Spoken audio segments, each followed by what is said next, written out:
come on. I commit crimes. I want that AIDS. I got the shits. So come on.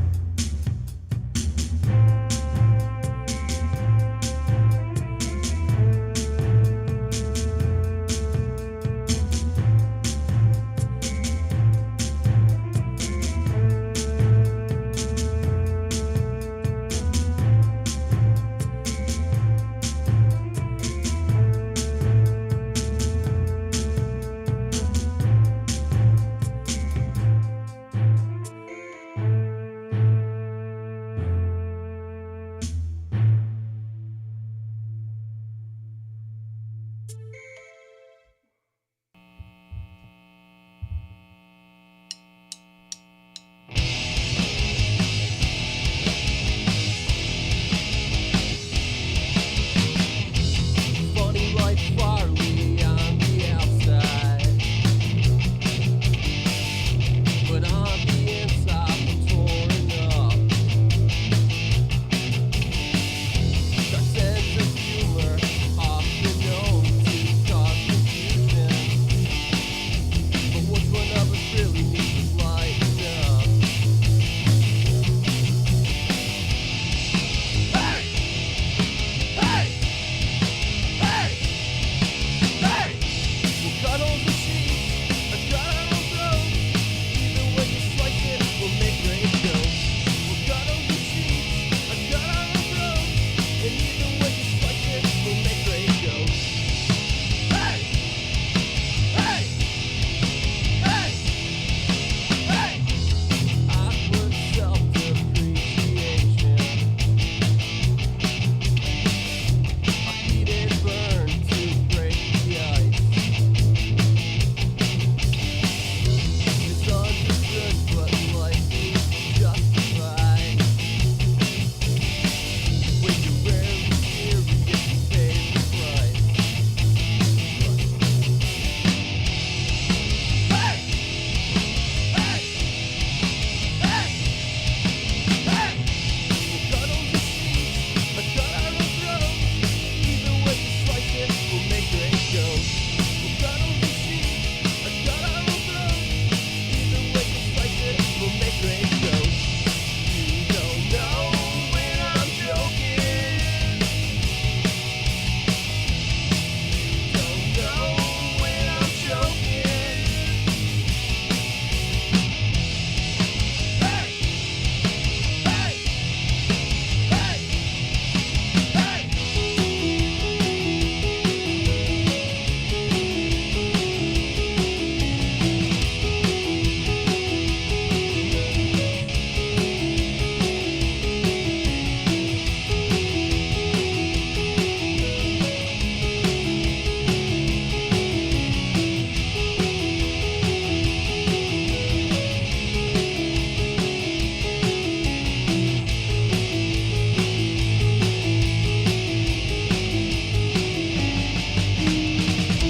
We'll cuddle the sheets, or cut our own throats. Either way you slice it, we'll make great jokes. We'll cuddle the sheets, or cut our own throats. Either way you slice it, we'll make great jokes. You don't know when I'm joking. You don't know when I'm joking. Hey! Hey! Hey! Hey!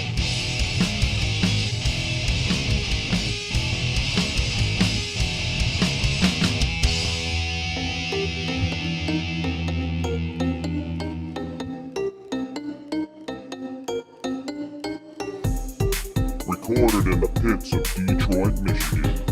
Your ass is listening to Radio Underground. Shit.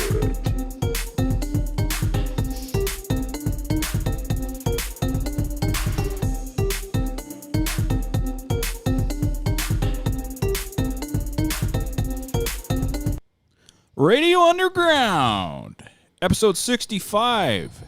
We are live. Al, can you hear me now?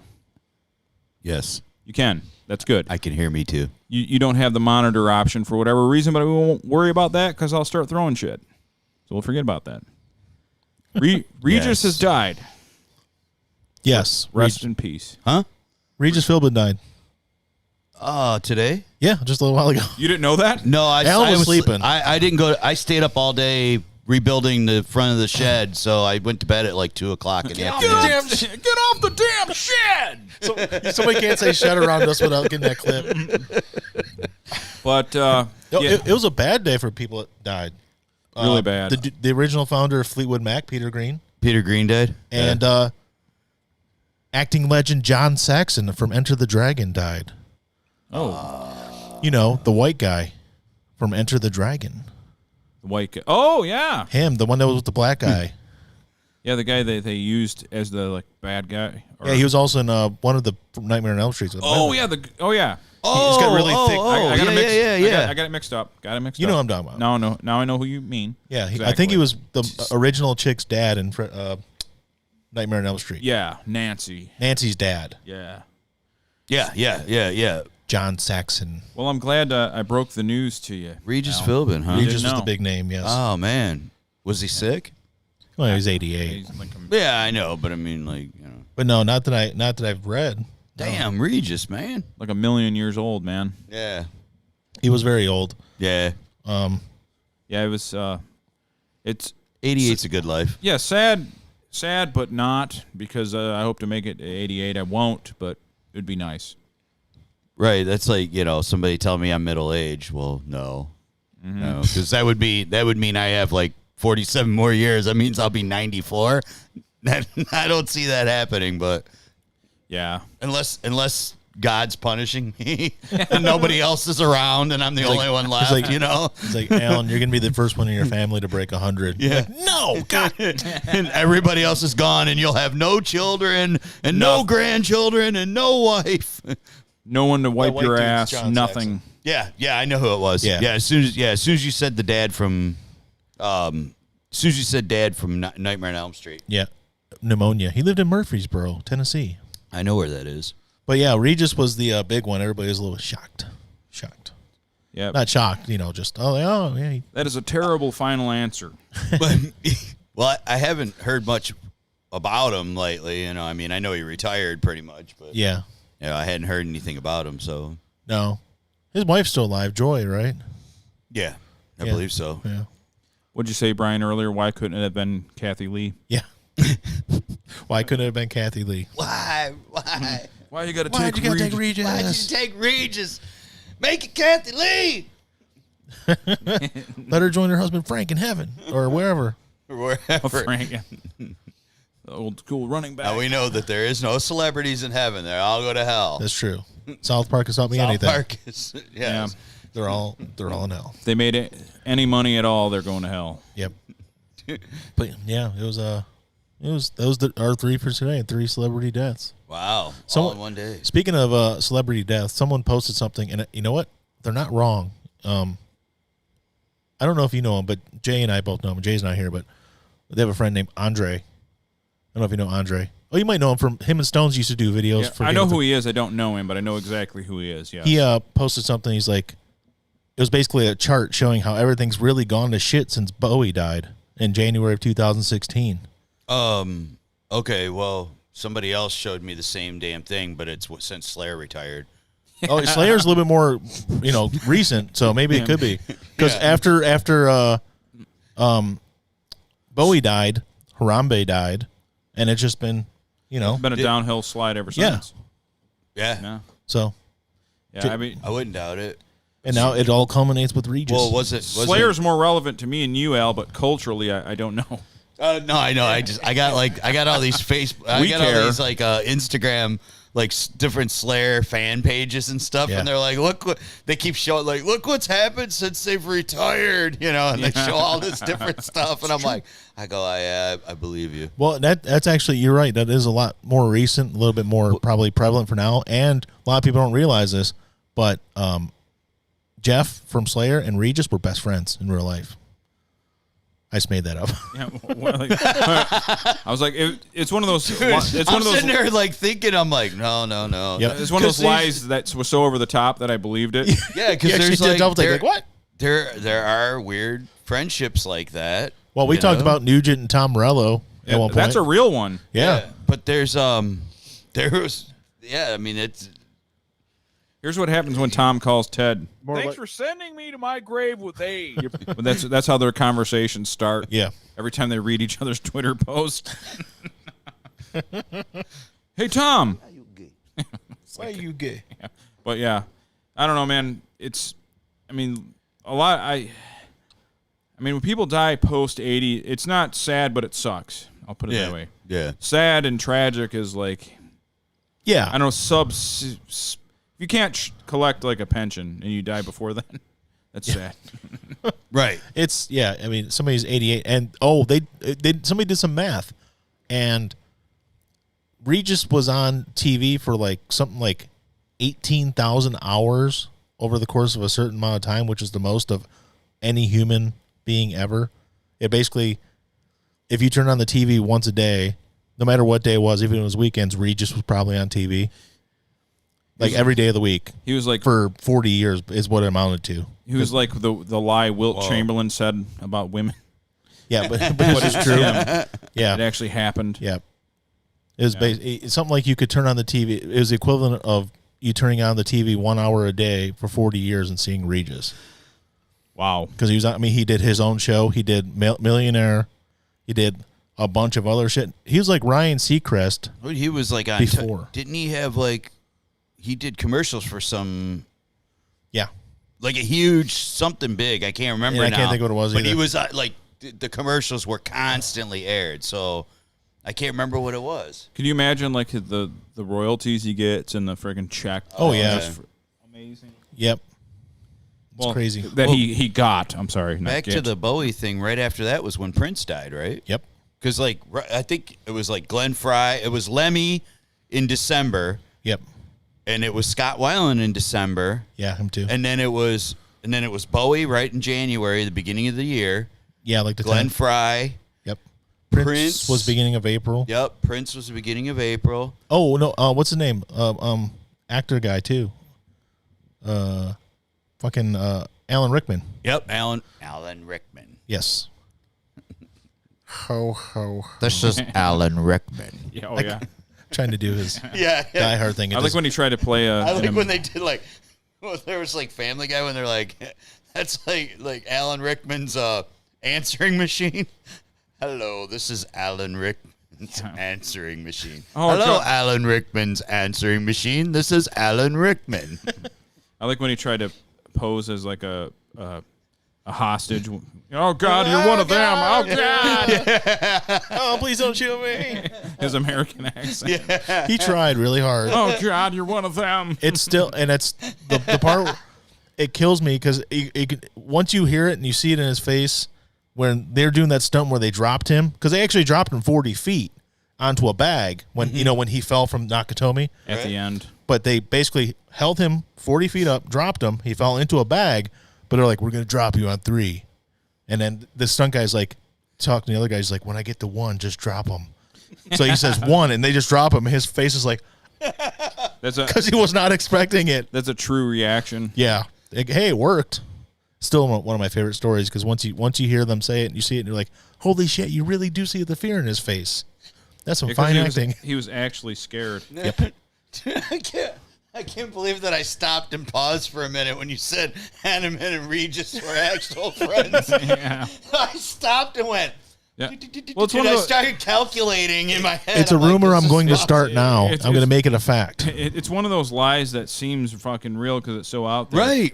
It would be like me saying, you know, one time, guys, when I was out in Las Vegas, I fucked Gwen Stefani. Yeah, right. Like, just to randomly say it, you guys, like, you would doubt it because it seems so unfathomable that for a minute you're like, you did, didn't you?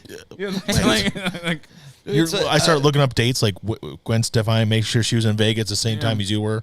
yeah, we were sitting at the Hooters Hotel and Because that's we were That's doing. where she hangs out. I was matching shots with Gavin.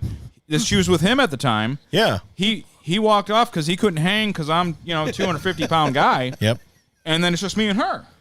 And then I say, hey, why why don't we, have some wings or something? And then the next thing I know, she's blowing me. Buffalo wings, extra messy. Gwen Stefani's blowing me, and that's how it happened. I mean, can you I love how he imagine? brings the Hooters Casino. Yeah. Well, everybody knows that's her favorite spot Well, in that's Vegas. where we stayed. When, Can you imagine, one like, time look, that he was out there? That's where we stayed. yeah, and here comes Gwen place. Stefani blowing me at the pool. I mean, it's insane. I mean, Oh, that's great. it happened. I believe it. Yeah. Yeah, when we went down to meet him, and when he went to Vegas, so Yeah, him and Craig. And Yeah, we Aaron. actually stayed there. It Yeah, was so the luxurious Hooters the hotel. luxurious Hooters. Yeah. That's funny. Like, it was weird staying there because people tell you out in Vegas, well, it's a dry heat. It's not so bad. Bullshit. I was out there. It was like 116 one day, and I thought I was gonna fucking die. Yeah, And it was 90 and humid here. I'm like, well, it's 90 and humid here. 110 there won't be as bad as 90 here. No. 116 in Vegas. It damn near killed me. I got on a plane hungover. I almost died from a hangover on the plane. Probably had altitude sickness, even though I was in a compressed cabin. I somehow had it. Yeah. And That makes sense. I somehow managed to be the only person with altitude sickness in a compressed cabin. well, that's the thing that they. It's not that I couldn't handle the alcohol. It's not that. No, I heard that Gotta crap pee. so much, like the dry heat. Okay, and if it's 100 degrees or 95 degrees or 90 degrees or whatever, it's not as bad as the humid. Yeah. But as soon as it hits, it doesn't over feel as 100 heavy. It's right. still really fucking hot. As soon as it hits over 100 degrees, it's unbearable. Like 90 degrees out there to me was nothing compared to 90 degrees here. Yeah. It I just believe was because for the most part it was 30% humidity. Yeah, you weren't getting those really heavy days like we get here. So, but yeah, 100 degrees is 100 fucking degrees. I don't care. I had one of them blow up pools that was like 4 foot in the middle or 3.5 foot in the middle. I mean, we lived in that damn thing the one summer. I had the filter on it. Every morning I was cleaning the filter and everything out of it like it was a real pool. Because if it wasn't clean, we had nowhere to go and cool off, man. It was bad. You needed it. You needed it. So That's like back when we still had our two TV announcers for the Tigers, Rod and Mario. yeah. Rod lived in Arizona in the off season, and he kept on saying, he's like, yeah, it's dry heat. And Mario said, yeah, an oven is pretty dry too. Doesn't mean I want to live there. Right. To which I've used that many times. Dresden was a dry heat too. Yeah, I mean, Dresden was a super dry heat. So was- dry I made glass. Sucked the air right out. Yep. I didn't want to use another example. I had to use I had to swap it so we could stay on the air. There's a song for Berserker. Yeah. Oh, The ashes of 300,000 fill the sky. No, Brian can attest to this. This is back to the old, I haven't drank in 9 months. 15 minutes in the show, I'm peeing. yeah, I was going to say something about that. That's how it always was. But there was never a camera, so it didn't matter. I'd be like, hey, Brian. I would say something that I know he loves. Hey, he talk knows a lot about this. And I would start talking. Hey, Brian, remember when you played saxophone in 6th grade? And I'd go Oh, God. I'd go pee. Don't bring that up. Yeah. We were in We were in the band. I We were played in a band together, but we were also in our elementary school band together. Played trumpet. I was a saxophonist. Wait. Oh, yeah, you guys did like your own band. Well, we did Skarnak. Yeah. No, but okay. I thought you were talking about like No, we when were you when you in were our playing. elementary band. I thought you had like a 6th grade band or something. Oh, no, him and Frank had a band that they were going to use in the talent show, I think, at one point. A singing group. Yeah. Not me. I wasn't part of that. First class males. Yeah. Which sounds like a strip group. Then Were you a boy band? Well, what happened is he found a typewriter, Yeah. which means he stole it from someone. Yeah, right. And in the typewriter, he said, "We gotta write lyrics for our band." I said, "Well, what do you want? What do we want to be called?" He's like, "First Class Mals." And the lyrics that I wrote, "I'm feeling good. You know what I say. Under the moonlight is where we lay." Yes. And then we never wrote anything else. So when I actually learned how to play music years later, I actually have a riff and full lyrics for it. I just have never I'm going to record first. sounds- Here we are now. Yes. That's the name of the song. Here we are now. first class males. I did that Dude, once. it's actually super creative that he came up with that in like sixth grade. He was like first class males, like first class. Yeah, it's a play on words. It's really nice. That's like really like. But you guys really could have been. Was it something. an actual wrestling group named that, or was it? I mean, No, American males. okay, so first class males either sounds like a wrestling duo or a all male strip. All male review. strip review. Yeah. If you're a new viewer, because we got a few right now, I'm being texted by my mom who lives next door, and she's come get your cat. So I have to go get my cat next door because he goes there to get fed, and that's why he's fat as fuck. And talk about how bad American Male's song was. American males. So immediately I got to go. You go See, save this your didn't cat. matter when we were audio only. No, it won't matter now. We'll be fine. I love be the fine. layout with the multiple cameras. Yeah, Great Chris job, can see us guys. on cam. Hey, I was going to say the camera makes me look fat, but I think my fat makes me look fat. So that's probably what it is. I am wearing, you can't see it, I'm wearing my Kickless Cage shirt. It's a cool shirt. Kickless Cage. That's my kickball team that I'm on. Very good play on words. I've only played in one game because I have heel spurs, but So been fun. they basically came to the conclusion that's what it is. Well, because you were going to a chiropractor. And yeah, and a chiropractor has X-ray well, you know, they can take X-rays. They have 'cause when- X-ray vision. Yeah. So they did the X-ray. She's like, yeah, you definitely have heel spurs. You're gonna have to follow up with your regular doctor and see what he wants to do. But you definitely have them. You can see them in the X-ray. They're visible in the X-ray. That's so. So right now they're fine. But like yesterday, after standing, because I'm sitting less at work because we don't have as many people, so I'm doing more stuff on the floor. I'm on my feet like all 8 hours, Right.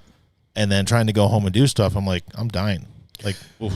So, all right. So basically, like heel spurs, it's worse to be standing up.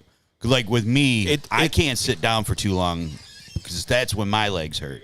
Well, no, actually, that's a funny thing. Is like sitting there too much, like my legs start hurting too. But the heel spurs actually hurt more when I'm just standing still. So if I'm standing doing one job in one spot, it hurts more than walking around. Walking around is bearable.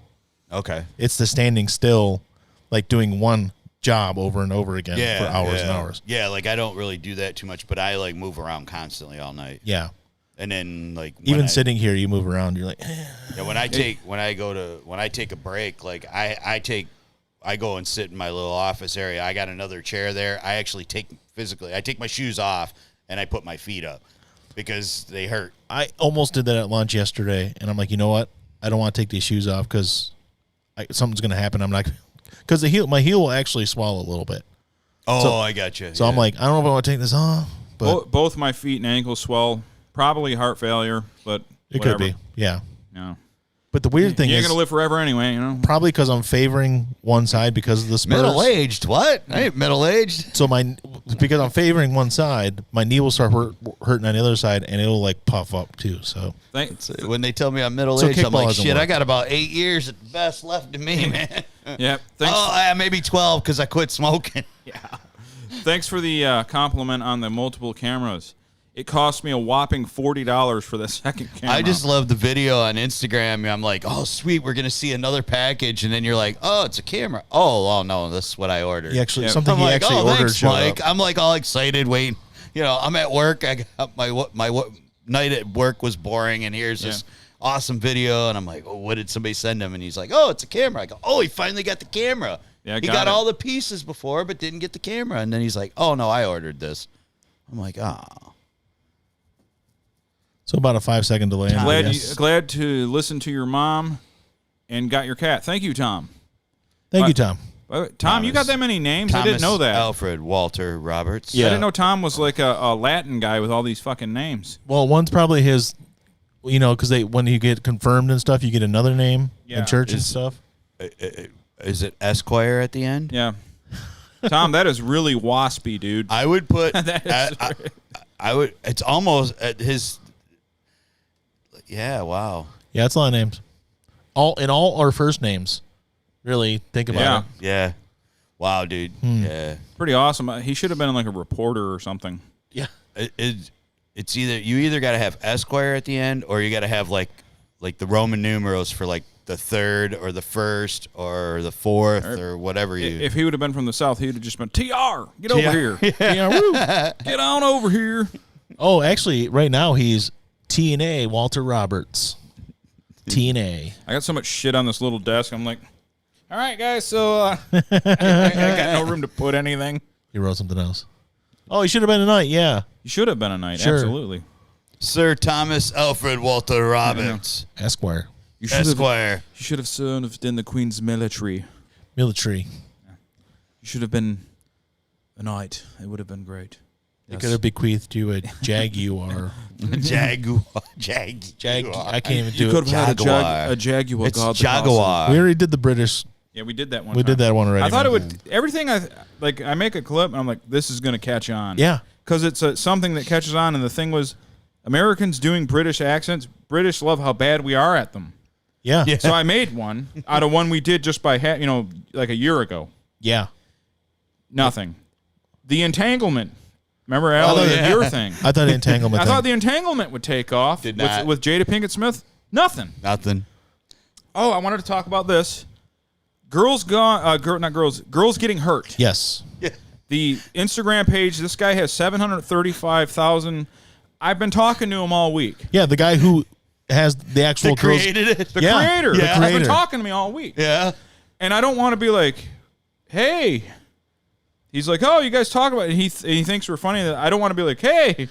Could you give us a plug? Could you plug us, or you want to be on the show? Like, I don't want to be that person. But Right. I'm fighting my urge to grow this. I'm like, but I would have been. It's all about But the selling reality out. is, he's such a cool guy. It's kind of cool just to talk to him. Yeah. He's like, actually, but all joke aside, I won't say his real name, but I know his real. And he also does nut shots.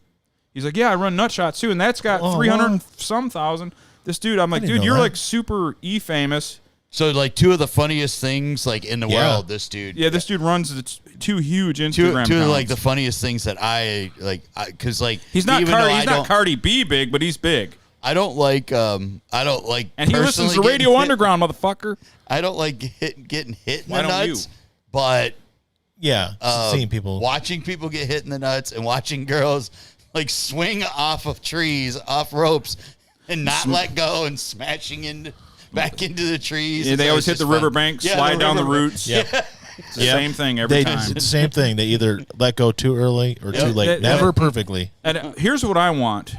It's the rope swing thing. Yeah. I want video footage of proof that a woman has successfully completed a rope swing into the river. Nope. Has there ever been documented proof I have not of seen a this. woman? I know there's a CrossFit girl or somebody out there. One of you CrossFit girls or some girl, you can do it. Just do it so it's done. You can be the Billie Jean King. You can be The Billie Jean King of not rope failing. swing. You can be the every Billie woman Jean fails. King Every woman fails at rope swings. God damn it! We need a Billie Jean King to make the goddamn trip into the river. You could be the Billie Jean King of pond swinging. Yeah, one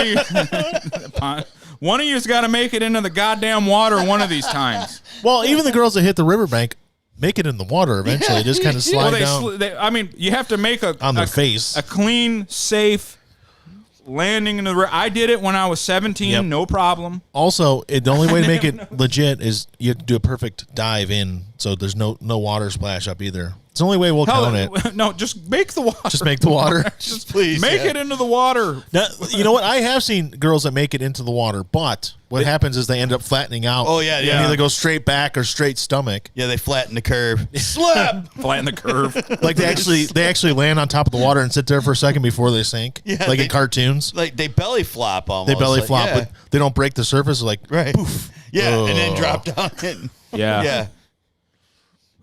Make the. Women. So Tom You would are have been so goddamn. No, I'm sorry. Tom, you would have been a ginger knight. You are a ginger knight. What You're did- a knight in my book. What did Craig call him? Ginger Guy Dan. Hey guys, guess what? What? I forgot to do the board recording, so we got a half hour of no board. You know the on-board thing, but it's yeah. okay because I could take the audio from this, and we'll have to do an off-onic again. I didn't want to. Well, at least if you have the capabilities. No, we can use the audio. I got to do an off-onic though. That's funny. fucking forgot to do the record. So we got to do that right now, or No. That's post processing. Yeah. I did this. I was like, this thing's gonna. I was just telling Brian the other day. You know how much money it's gonna save me that I don't have to use Alphonic to balance shit. It just does it on board. All I got to do when we live stream is record it, and we're gonna be great. Forget. Yep. So it's gonna cost me $5 down the drain. That's the first time you forgot it, though. Think about it this way: it's the first time you forgot to do it, but it's only the second week we've used it. So 50% of the time. You see, Brian, there's not enough. That flashing green record button isn't enough to There's no prompt me. indicator that really shows you what to do. He's There's a big flash like, record, you fucking idiot. Hit the fucking record. It's got a hologram flashing on the ceiling that says, hit me. He's got a giant board that's lit up. It looks like a fucking game of Simon. It's the only thing flashing, telling me to hit it, and I didn't hit it. It looks like something from like a bad sci-fi 60s or 70s sci-fi movie. So I got to pay some Swede guy to fucking mix this shit for me later. That's great. Fantastic. I suck. But whatever. Whatever. All right. We rope are swings. live. We need Billie Jean King of the rope swing. We need We it. need it. Bad. That's going to be one of the tags I put on when we post this. It's going to be Billie Jean King of rope swings. Yeah. See what happens. And then we need like an asshole guy to play that Bobby, whatever his name was. Like, you ain't going to make that swing, bitch. Shit, You know, I like don't know what his a name was. Who's the guy she played? Bobby something or other. Yeah. Oh. They need to like stand there and like be, And I'm not taking away from Billie Jean King at all. but you need to go back to the kitchen, and he did He did the whole thing. He did the Now, whole thing. that guy was a really good tennis player. But when she played him, he was basically like, He's older than Al. he was the end of his career. No offense, Al. It wasn't even at the end of his career. It was like a little after. And she whooped him. So, I mean, she probably could have, she could hang with him in the prime of his career, I'm sure. But Well, it wasn't like, he also had to play on a doubles court. yeah, And she was on a singles court. it was just, whatever. I'm not taking away from her because what she did was a big step for women. I am. I'm just, But it's not like she was playing like the Pete Sampras of that day. I was like sitting there going, I don't know. That just doesn't sound. if she would have done that to it's like, I don't even know who's big at that point because it was the 70s. Like, let's say all of a sudden she's like, I'm going to play Arthur Ashe. And she beat Arthur Ashe. I'd be like, holy shit. Yeah. Then that would have been that would have been a step for both of them because it's not only women, but it's also showing, Hey, Arthur the Ashe. tolerance. Thanks for sending me to my grave with AIDS. You're probably more like, whoa. All right. Radio All right. Underground. Did we get deplatformed yet? Bobby Riggs. Bobby Riggs. That's what Amanda said. Thank you, Amanda. Man, Bobby Riggs. But he played the character that I play on the show. Oh yeah, he played doubles, right? He played doubles, yeah. With his doubles partner Murtaugh, Yeah. The Mertz. Riggs and Murtaugh. That's my Getting legal. too old for this shit. Yeah, that's what Bobby Riggs said too. They both said it. Riggs and Murtaugh both said the same thing. I'm getting too old for this shit. Amanda, do you think you can do a rope swing into a river? Do we have a female listener? Yeah, you're I know. Your Sister-in-law. our family. Yeah, Yeah. I think Amanda can do a rope swing. I do. She might. Now, sis, all you got to do is just let go of the rope when you're in the middle of the creek. Well, see, there's two people that don't make rope swings. Women and dudes with my build. Fat guys. I couldn't do it. That's why I want to attempt it. I can't make it. You mentioned. I ain't making it. I'm smacking on them roots just like anybody. What? I think yeah. That's true. We should What? get the name right. We mentioned Billie Jean King on your show. We should get the name right. Bobby Riggs. So we're gonna bring up Billie Jean King. We should know what she's most famous for. I get that. That's a good point. No. That's my It's not a rebuttal. good. It's not a good point. No, it's a good point, but I don't know how to do it. I will bring this up. You spelled Billy wrong in Billie Jean King. Boom. Oh. It's an take IE. that. It's an IE because it's girl Billy. I may faceplant the first time, but you'd not, Amanda. I think you would get it because you're thin and I think you're athletic. I think you can do it. All you got to do is let go of the rope when you're over the pond. That's the key. Now your daughter Paige could be the first. She could do flips and do it. I guarantee you, she could do it. Yeah. Any child is like strong, Yeah. Well, and she's got years of dance and gymnastics and stuff too. What? Get your wife's Wife's name. Oh, is that? I don't. You come into my house, you getting. I don't know what's going on now. Is someone posing as Amanda? Someone named Craig. Is that what's going on here? Am I doing- Man, I haven't watched Lethal Weapon in a while. I don't know. I should watch that. My point is this. They just ran a marathon. I have not successfully, maybe because it's all stacked deck stuff. Paige could totally do it, no problem. Yeah. She needs to be the Billie Jean King of women and make the rope swing into the river. Yep. Set it up. Absolutely. We'll set it up. We'll do it on our page, and we'll get the credit for the first successful female swing river hit. Craig told me to type that. Yeah. Like you said, you couldn't do it. I definitely. The reason I don't attempt those things is because I know I can't. I did it when I was 17, but that's when I remember I first went to the gym and I lost a bunch of weight and got shape. Yeah. You had upper body strength. Yeah, but I can't do it now. I'll die. I'll slither down those roots like down my back. I'll have rope burn on my hands. Yeah. Because I'll just be sliding down the rope. I'll be dragging on the ground. I really don't know. I mean, I haven't tried. I remember doing it years and years ago, going just up north somewhere, and we were doing. There was actual rope swing at somebody's property, and us using it, and I did it. But I mean, it was just basically I let go and fell into the water. Nah. You know. Oh, you know what else stopped me from doing that is my uncontrollable fear of water. Yeah. That's the other reason I wouldn't do that. So there's my Yeah. phobia. So we're gonna set it up. Paige is going to do it. We're gonna have the first female rope swing success story. Yep, it's going to happen. The Billie Jean King of the river. Well, then we just need to get. That's actually Billie Jean King. Billie Jean King of the river. We're gonna get it. That's We're it. gonna I get think it that was done. one of the guys from Davy Crockett, the King of the River, Billie Jean King of the River, Billie Jean King of the river. the River Pirates. And then if she doesn't make it, I totally won't put it on the internet. No, And then to cover up for it, to provide cover for it, I'll do a rope swing and miss and for funny. I'll smack into the riverbank and slide down the roots just like That's fair. So after we get this successful Billie Jean King of the river, Yep. then we can have the fat guy of the river successful, right? yeah. Only if she fails. Oh, So my life depends on her making it. My very life depends on Paige making. but if she's successful, then we'll have to get a fat guy that can do it successfully too, so that we can show that both. The first over 200-pound river swing guy. Yeah. I think you have to go over 300 because there's some over 200 guys that are in shape. Yeah. I've definitely done it. You could probably get Randy Orton or somebody could do it. Oh yeah. Yeah, you want like a 300 three bill plus. Let's try to get 300. I wonder if we can get Morgan to do it. I did see Morgan climb up a tree, Yeah. up a branch, on an overhang, and he jumped into the river like from 20 or 30 feet up. He is the world's fattest daredevil. So Well, maybe he could be our savior. he is. Morgan is from- definitely the world's fattest daredevil. He is from the sticks, you know. I mean, That's true. There ain't much to do out there, you know. Where They have no fear. I've seen Morgan one time. They were Morgan kept whipping his unit out at a party and being naked.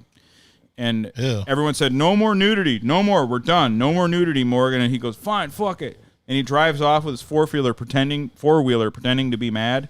Yeah. And then they said, all of a sudden, they see him come back. He's fully nude on the four-wheeler with his fat blowing in the wind. He comes by, 400 pounds. That is something.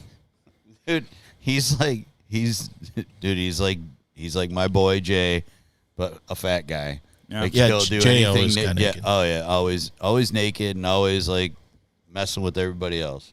Not afraid. It's not naked and Oh, afraid. no. It's just Yep. naked. Yeah, I've seen Jay's unit many times. Yep. Many times. Unfortunately. Speaking of unit seeing, we were talking about this with Craig, Amanda, actually. Uh-oh. We're going to get Greg in trouble. The old men love for you to see their dicks. It doesn't matter Oh, if it's yeah. at a gym. Yeah. It doesn't matter if it's in a public restroom. They all want you to see it. And everywhere I've ever been where there's some form of where you could possibly see a dick, it's an old guy's dick. that you will see. Yeah, and I don't know if they're necessarily trying to make you see it. They don't care. Yeah, they don't care. It's weird. I don't want to see anyone to see my shit. No. I don't want it. I don't even get naked in front of my wife.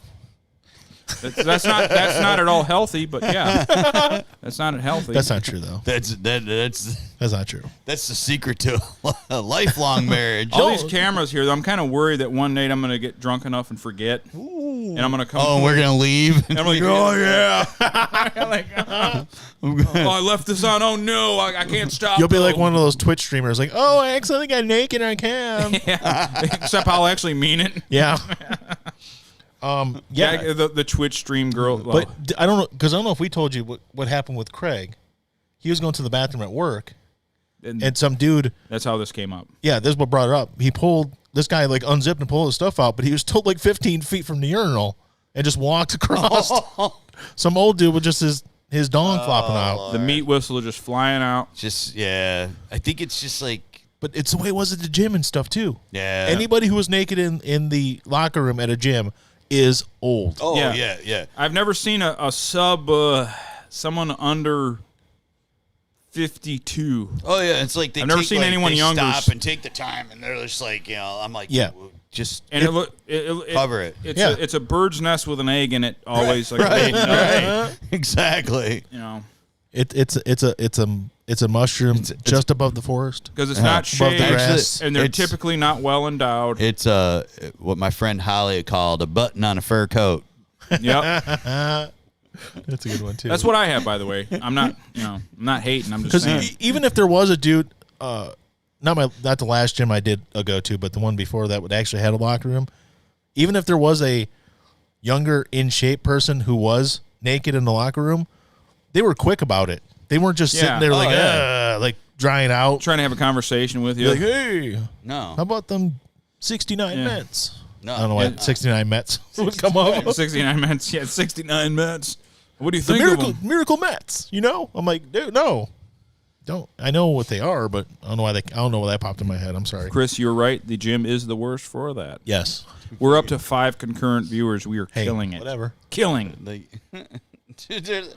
get the views and reruns. So yeah, we're making money on the back end. I don't do like because I only a couple times have I had the gym membership and did when I saw the dude like put his leg up on the little bench thing and was drying like between his balls and they're legs. doing doing the saw technique. When he was flossing the butthole, I was like, I'm out of here. They put their leg up on the bench like they're Captain fucking Morgan and shit. And it was what was he? Old dude, always old dude with old balls. Yep. I'm like, dude, they got a tanning booth here, and you are ghost white. You know, yeah. And at Planet Fitness, the tanning bed with the black membership was free. So just like, go. See, I don't know if that they can tan because my dad's old now. He stays outside every day with his shirt off when he goes out, hours on end doing work, and he just burns. And he doesn't even burn. He just stays white. Yeah, my dad is fucking pale as there's that fridge. And it never changes. He just stays pale, fucking pasty white, no matter what. And I don't know if like as you get older, if you're a Caucasian, that like it just don't work anymore. It just stops. But But he doesn't. He doesn't tan. He used to tan. I mean, I'm talking hours, like lawn work, sprinkler, out there. Just doesn't tan. He's anymore. got like built-in UV protection now. Doesn't burn. Doesn't nothing. It's like he's okay.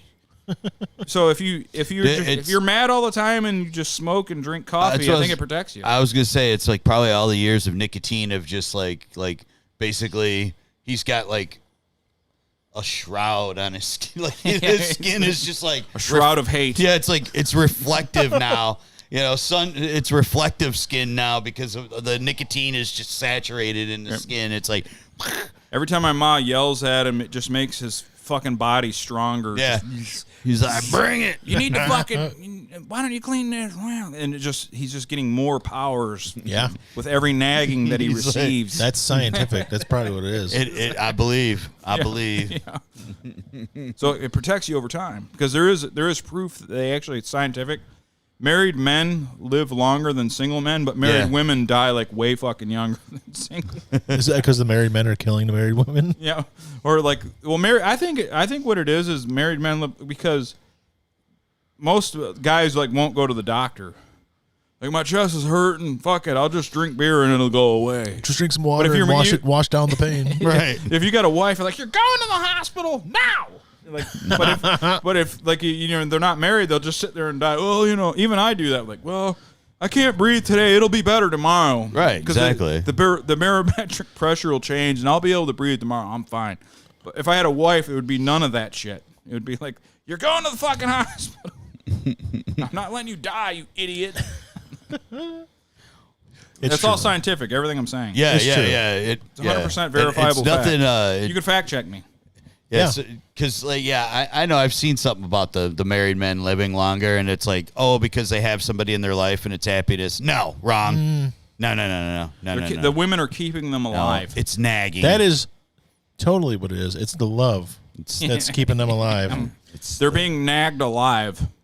Yeah. You know, they say, you're nagging me to death. No, actually, you're being nagged to life. Yes. I think that, you know what? I can see some scientific basis for that because they're constantly nagging you. Not my wife, but other wives are constantly nagging you so much that nothing else in the world stresses you out. Right. Because you're just so used to it. Everything else is like... You're just like it's just background noise. Yeah, it's like peace on earth. It's like, work. This is great. What do you mean society's falling apart? Yeah. I didn't notice.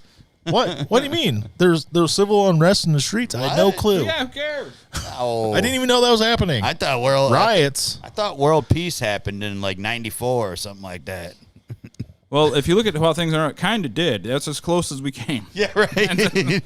we had a period from the 80s to like 2001, September 11, 2001, where the shit was awesome.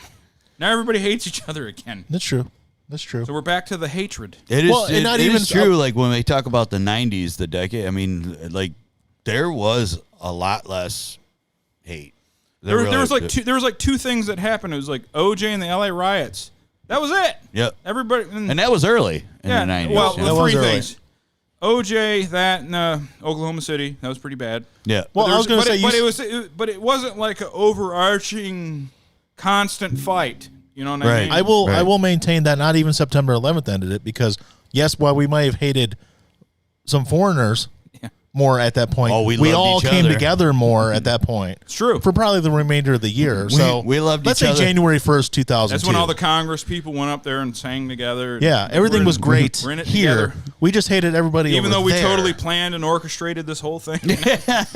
We loved each other so much that we Jet told fuel our can burn steam beams, or whatever they say. we loved each other so much we told our government that they could do like anal probes on us when we go to the fucking airport now. Yeah. You have the right to do whatever. We love you, America. We love you. Go ahead, put Oh, you really want to shove that up my ass? All right, I guess so. Freedom. freedom. We're free here. Or not at all. Never have been. It's almost like it's a facade. Well, you know what a wise man once said? Freedom isn't free. You pay It costs people like you and me. Me. Yeah. Yeah. yeah, $1.05. Dude, seriously, do we mention South Park every single fucking episode? Yeah, that pretty we're on? much. It's becoming the new Red Dead. But that was like That's Team the new America, Red Dead though. Redemption. But that was South like Park. Team America, though, really. Yeah. No, that's true. Yeah. Okay. That's true. But we already mentioned South Park at the beginning of the show. So. Yeah. Yeah. Yeah, so I don't. So there were better times, folks. I feel that I like I was telling my nephews about this. $1.05. That's right, Tom. $1.05. I was telling my nephews this. I was like there was a time where everything was pretty much cool, and the only like harm and shit was like self harm. Like the grunge guys were doing the heroin, and I can't take it. That was it. Right. But they were still living their lives, though. Yeah. You know, they weren't like forced to do it. They wanted to do it. Yeah, Yeah. they chose. Yeah, and they were just living life, you know? I told you about this, Al, one time ago. I never did a drug in my life other than alcohol. It is a drug. But I've never done a narcotic. But when I listened to Alice in Chains' Dirt, I felt like I knew what it was like to be high all the time. That's because that is. I was like, dude, that like, is I exactly listened what that's for. If you listen to it in the dark, I'm like, okay, I know what it's like to be a drug addict. It never ends. you're trying to live for the next hit. Mm-hmm. It's all the darkness is surrounding you. You can't take it anymore. Yeah, I get it. Yeah, and I mean I remember when it came out, and me and Jay like burned the hell out of it, and Jay was like, he goes, I don't know what it is about this album. He's like, it's just like, he goes, it was like, he goes, it just felt like real, like, and I'm like, I go, that's Lane Staley's life, dude. That album is his. That is it. It makes me want to do heroin. But yeah, right. I want to try it at 41 years old. But Jay, that's the I mean, funny not thing. now, Jay, maybe then. Jay I could probably always cut did. some weight. I remember back in the day, Jay was like, dude, if I wasn't so scared, I'd try heroin.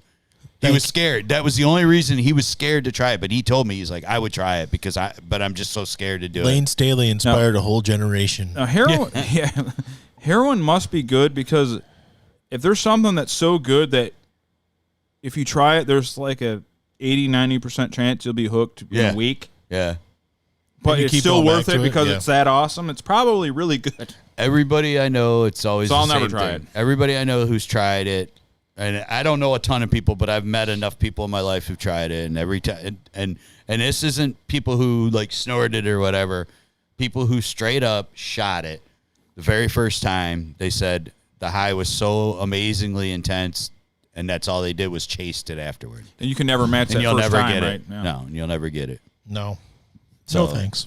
Yeah, I'm all set. Yeah, it's like the first time you had a chili cheese burrito. Oh, Right. Fast You food. can't- I mean, can't like, mimic Fast it. food's my heroin. I mean, you can't I remember mimic the first time I snorted a line of cocaine, and I remember how I felt. It was like, holy crap! I'm like, I couldn't believe it. And I'm like, yeah, but for some reason, I have found somewhere close to that trying it again. So Well, I heard a guy. I was listening to a podcast. He goes, don't ever do heroin. It's too dangerous. But I can get you close. He goes, do a couple lines of coke. He had a Jack Daniels, Coke, a little bit of weed. He had it mapped out, and he goes, and you're 87% to heroin. Yeah, right. So that's my thought was like, all right, let's Gavin do, McGinnis, I got to give you the credit. Gavin, that was your thing. Oh, it's do all another the- one. Let's Yeah. do all these things in moderation, Yeah.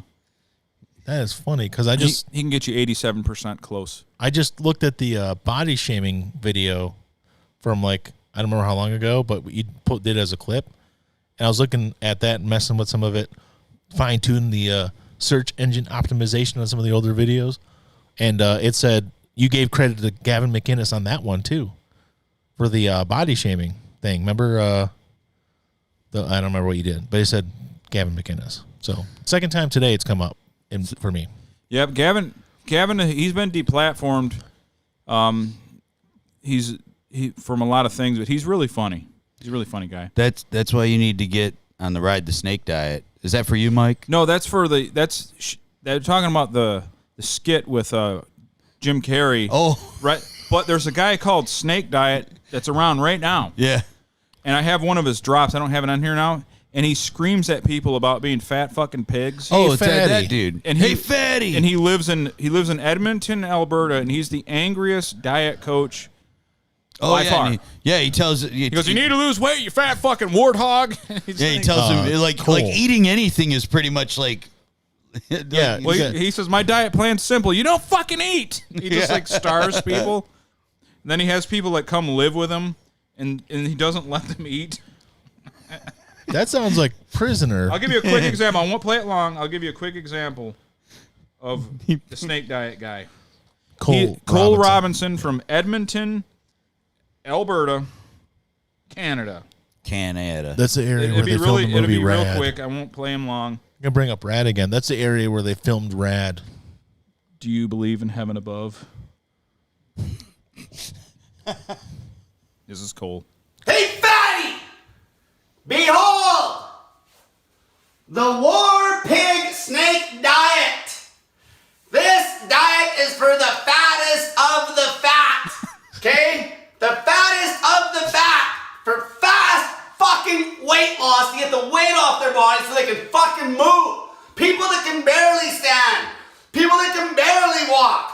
You motherfuckers that got 2 fucking legs that can fucking walk easily, you create a fucking more of a caloric deficit with fucking movement, you fucking lazy cunts. Okay, this is for extreme fucking obesity, motherfuckers. Extreme obesity.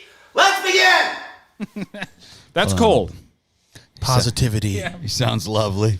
Cole will get your ass in shape because he'll starve you. Yep. He'll starve you, and you'll lose fucking. I need to. If there's a guest that I want, I'm gonna like Cole. Me and Brian are fat fucking pigs. Yeah. What are you gonna do? What can you do to save us? And he'd be like, first of all, I'd starve you out. It's true. And he'd be like, First things first. Cole, look I'm at me. taking everything out of your cupboards. Yeah. I'm locking you in that house, and there ain't gonna be no food to eat. Yeah. No fat- water either. No, I don't know why you It- do that. It's just water. And then he goes out and like he has the signs. Fat people are disgusting. He's quite the personality. He is something. All right, we'll go to something a little. You're not going out, Dale. You're just gonna go back over there and make trouble. Speaking of fat pigs, Dale, he's obese. I need Cole to starve my cat. He's fat too. Does he do pets? I don't know. Maybe Cole does pets. I don't know. Oh, I was going to tell you, I had a experience on my way home from work the other day.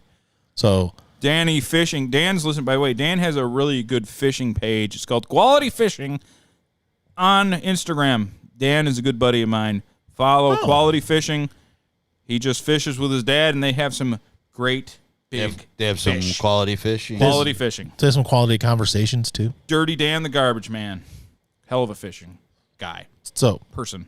I was going to tell you, I had an incident, not a bad incident, a good incident happened. Someone to add to our pantheon of people. We have, in our lifetime, Michael, we have Mr. Waiting on the Fries. Waiting on the fries, yeah. Waiting on the Fries. What? Waiting on the Fries. Yeah, that guy was amazing. We have Small Chili person. Yeah. Small Chili. Who else we got? We got, the man who kind of helped us along with our Facebook channel, Mr. Twing Twang Twang. Yeah. Yeah, that guy. We have the guy from Perverts Row at Lips Lounge in Windsor, Ontario, Canada. Oh, Perverts Road. Yeah, baby. We want to talk about that guy. Yeah, baby. But this new guy, I'm going to add this new guy to the pantheon of people. So I was driving home from work, coming down a local road called 12 Mile. I don't care. That's 4 miles north of 8 Mile for those of you that seen 8 Mile movie. Yeah, you know where that whole Eminem thing happened? This is 4 miles north of it. 4 miles north. Yeah. And I got to A half mile north of my house. and I got to a road, and I was sitting at the light waiting, and this guy pulls up, and I had Hall & Oates on the radio. Nice. I didn't even know I had it on that loud, but I was flipping through my XM radio, and Hall & Oates was on, and I left it there, and it was I Can't Go For That, you know? Yeah, Not one that's of all. my favorite songs. No but can cool. do. No Can Do. No Can Do. And it was playing, and I'm sitting there, and I got caught at the light, and this guy pulls up in his convertible Mustang, like, not like 90s, but like 2000s definitely, like 2009, whatever. But it's a Mustang, and he's got that bar that goes over the, Yeah. you know, Yeah, I know the bar. and he's this black guy. He's probably in his 50s, if I'm guessing, but it's really hard to tell because he's in good shape. You could, he you know. Black men can be 17 or 63. Yeah, They so I had no clue. they age And like Hall & Oates was on louder than I thought, obviously. And he pulls up and he's like, Hall & Oates, yeah. And then turns the corner. Yeah. And he turns the corner. I never saw him again. Black dudes love Hall & Oates. I'm Dude, telling they you. love that blue-eyed It is- soul. It is a guilty pleasure of theirs Yeah, because I've seen it. I was in a restaurant one time, and this is after bar time, yeah, and Private Eyes was on. yep. And Private Eye. And the black guys And were the clapping their black hands. dude was Telling fucking you, man. rocking it like a 6'7", 300-pound black guy's like, he hit that shit. I worked yeah. with a guy, Fred Day. He was one of my favorite people ever, but Freddie Day. And like we'd play music because we'd always work late and stuff. So and one guy had a system hooked up to his computer, and we would just play stuff all the time. Anytime somebody would request something, we'd add it to our Spotify playlist. And he was always like, when Hall & Oates came out, he's like, oh yeah. He's like, you don't know how much pussy Hall & Oates got us back in the day. I'm like, really? He's like, dude, the black women in my neighborhood, they loved Hall & Oates. We'd play that shit all the time. We'd get so much pussy. I'm like, no fucking way. Like the earlier, you know, like the 70s, before they got MTV famous, they were doing like Yeah. more of the blue-eyed soul shit. Oh yeah, man. The they people were in the on- city loved that stuff, man. Oh yeah, they were on tons of It was crazy. And Always. he loved Hall & Oates. Big, cute, same thing. Like 6'4", giant black man. Yeah. Loved Hall & Oates. That's like the last place I worked at, my boy motherfucking Craig. That's how I determined which one. It was either my brother Or motherfucking Craig. or it was motherfucking Craig. But yeah, like he was like, yeah, man, like people always tell me like Hall & Oates. He goes, I heard a song or two, I liked him. I go, no, you need to really check him out, you know. And so I started playing some stuff for him. He's like, damn, man. He goes, and there ain't no white. He goes, it's white guys. There ain't no black All guys. white guys. I go, no. And he goes, damn, man. Then next thing you know, he's like walking around. He's got his headphones on. He's singing them all the time. He goes, I go, you know, they're coming. And he was giving me a ride to work at the time, picking me up, dropping me off. He bought stock in their record No, and company. we saw the big billboard that they were coming to play. They were playing. Yeah. And I think they were playing at Caesars. Oh, yeah, okay. But he's like, man, I want to go. And I'm like, I go, yeah. He goes, my girl don't like him. He goes, she ain't into it. And I'm like, really? He goes, yeah. I go, well, you know, we can't go together. He goes, no, we can't go together. I'm like, because I would go because I'm your friend and that's what friends would do, but we can't. He goes, no. He goes, because no. He goes, that was him trying to be like, and this is he was trying to force you in a position where you say, we're going. That's what he was doing. He was trying to get the you're going. But then out of you. these are the words that came out of his mouth next. My blackness will not allow this. You got to go with what you like. And I swear, and he looked at me and I'm like, okay, then. And he's like, I'm sorry, but my blackness will not allow this. I worked with a black dude. This is when I was doing robotic assembly lines. We were building them in Back in Nam. yeah, Back in Nam. back in like 97 or 98. And his name was Adam. And I would play Pantura. And I would just play it because we'd go to lunch, you know. We'd go right out to lunch. And, well, one day I didn't play Pantura. I was just like playing like regular radio. I'm like, oh, I'll let him listen to hip-hop or whatever he wants, you know. He's like, you ain't gonna put Vulgar in? I'm like, what? He's like, Vulgar display of power. Put it in, man. I'm like, oh, he goes, I can't tell anybody I like this shit. but he loved Pantura. And he particularly loved This Love. Yeah. That song. He fucking loved This Love. He didn't want to admit it. Wow. Like, well, I won't tell the other black guys at work that you like Pantura. He didn't want to listen to all that rap music.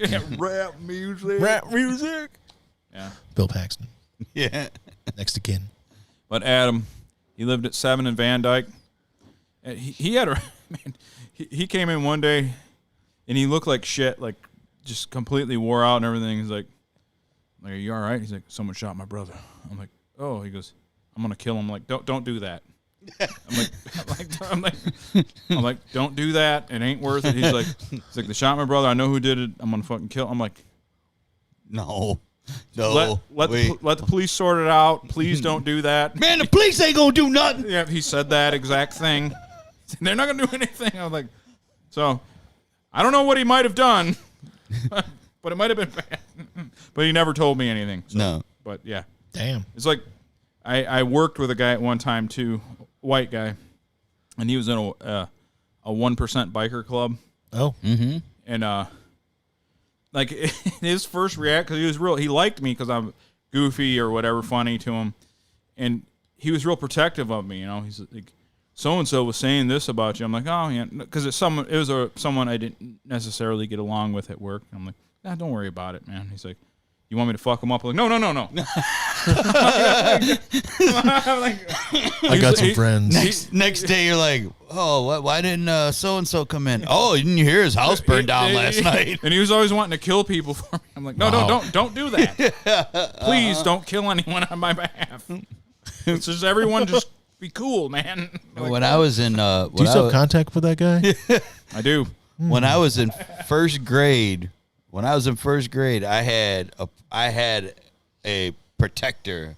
I had security. Yeah. His name was Edwin, and he was a head taller than all of us. Wow. But like I was cool. Like people picked on him because he had a hard time like reading and stuff, and like had a hard time in class, and I was helping him. What an idiot! I was helping him and stuff. And man, I swear to God, like anytime anybody like said anything, he's like, you know, he'd like get rid. I'm like, whoa. I'm like in first grade going, oh, holy crap. I had security. I had private security. Didn't even know it. You know, He was like, what people's ass. But yeah, he was like a head taller than us. He was a big, goofy, really nice kid. He was a big, goofy dude, but he had a hard time learning stuff. Well, see, the and thing I is, helped him. if you're not smart and you can't read, you have to pound those that can. Right. Yeah. That's the rules. No, yeah. So, like, I can't read, I can't figure this out. but I'm physically stronger than you, so I will exact pain that I feel inside upon you. Right. It makes sense. So I'm going to wail on your nerdy ass. Yeah. That's the So way I to do feel it. better. Yeah. That's how it works. I'm going to grab another beer.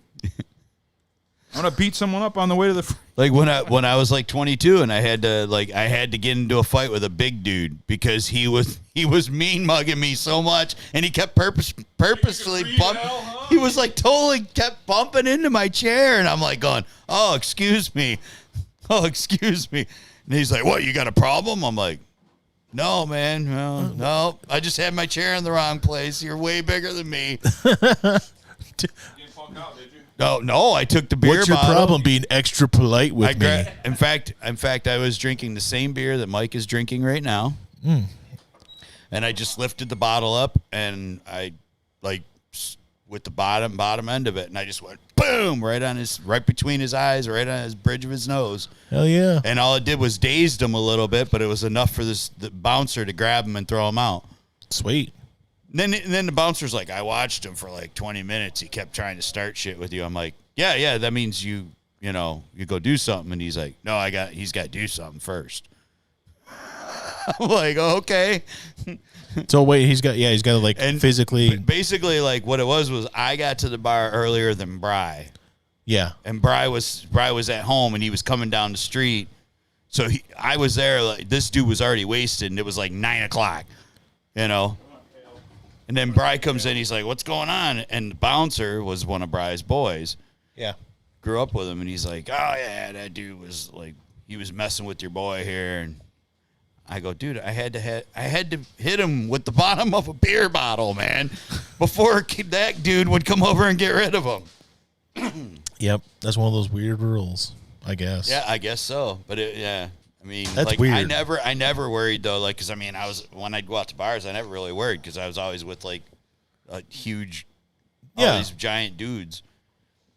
Especially when I hung out with Brian and Vern and all his buddies, you know, they were all giants. And then the smallest guy was actually like a black belt in karate. So it did, you know, I was like, yeah, I don't worry about nothing. And they were all people that like kind of enjoyed beating up people. beating I up remember people, me yeah. and Brian, we used to go to bars and just clear them out. We Clear 'em fucked out. everybody up. Yeah. Fucking jaws broke, ears ripped, Yeah. eyeballs lost. He was Swayze and I was Sam Elliott. We stood back to back. Yeah. And we would take on Pop. bikers, Crips, Bloods, Yep. MS-13. Okay, I'm gonna get this killed. Yeah. It's a lie. Yeah. Not MS-13. we didn't beat up Navy SEALs, wailed on them, easy. They're overrated. Knockout, no problem. Navy SEAls are overrated. We'd walk into an MMA gym, beat up everybody in the MMA gym, Yep. go home, fuck 10 women. Okay, I'm not 16 anymore. I can't. Speaking Fly of missions over Nam. I remember people that used to talk that way. Remember the lying of the MMA stolen valor people? Yeah. I was thinking about that the other day. I remember like MMA got real big in the mid 2000s. Yep. And you would run into people like, I was always a fan of it. I never learned anything. I never trained. Can't fight a lick. But I knew a lot about the sport. And there would be people like, yeah, dude, I used to be in the WEC. I heard a guy told me, I was in the WEC. I was 22-0, and then, it hurt my knee. I'm thinking to myself, dude, I watched the WEC. Yeah. I watched, like, he tried to say it because it was like the feeder league to the UFC. right. And they're like, Yeah, but like everybody still watch it. Like that's where Faber Yeah. and a bunch of other people I was came from. 22-0 and this and that. I'm like, Really? Because I never saw you. It's weird because I've never heard your name, and Never. In fact, there's no one even from Detroit in the WEC. Yeah. But here you are. I'm amazed. That is amazing. I'm thinking that, but Yeah, because there's some big names that came out. Cerrone and Ben Henderson and stuff. They were all there. WEC. I've talked about this with my forum buddies, like Danny, the fishing guy. Yeah. Quality Fishing. Check him out on Instagram. I just added him. WEC might be the best fucking, like, far as action. The action packed fights were all like there was all action all the time. Yeah, it was great. It was fucking awesome. Didn't have the names. I mean, they became names later, but they didn't have the whatever. No. But Sonnen started there. Like, he built his name there, and like a lot of these guys were all, Cerrone, Faber, Aldo. I mean, tons of guys. Yeah. And this guy is sitting here trying to tell me he was in the WEC. I was a 205. I'm like, okay, I never seen you fight Brian Stan or Doug Marshall or. Yeah, and you're like, I know all the people in like, that weight class. But you're the guy. You're better than all of them. Right. Whatever, you fucking liar. So, Forgot to grab a beer. So I also subscribe to Danny Fishing. Danny, I am now following you. I am the essence of Dan. Drakkar and Marlboro. So I would like for you to start following me back. Thank I you. should probably do that. I should probably explain who I am so he knows who I am. Yes. My That is- YouTube name is Brian Dunlap. Danny Fishing. This is the essence of Drakkar and Marlboro. Again, start following me, please. Oh no, I just gave him my real name on the air. Oh, no. God, no. Or did I? Or did he? I did though. Oh, speaking of fighting. Ooh, fighting. Well, I'm going to wait until Mike gets back on here. He got his beer, and he let the fat cat out. And now he's coming back. So speaking of all the fighting and all this stuff, I'm sure you guys have saw what's about to, sounds like it's about to transpire is a fight between Yeah. Mike Tyson and Roy Jones Jr. Oh, boy. Yeah. I don't know what.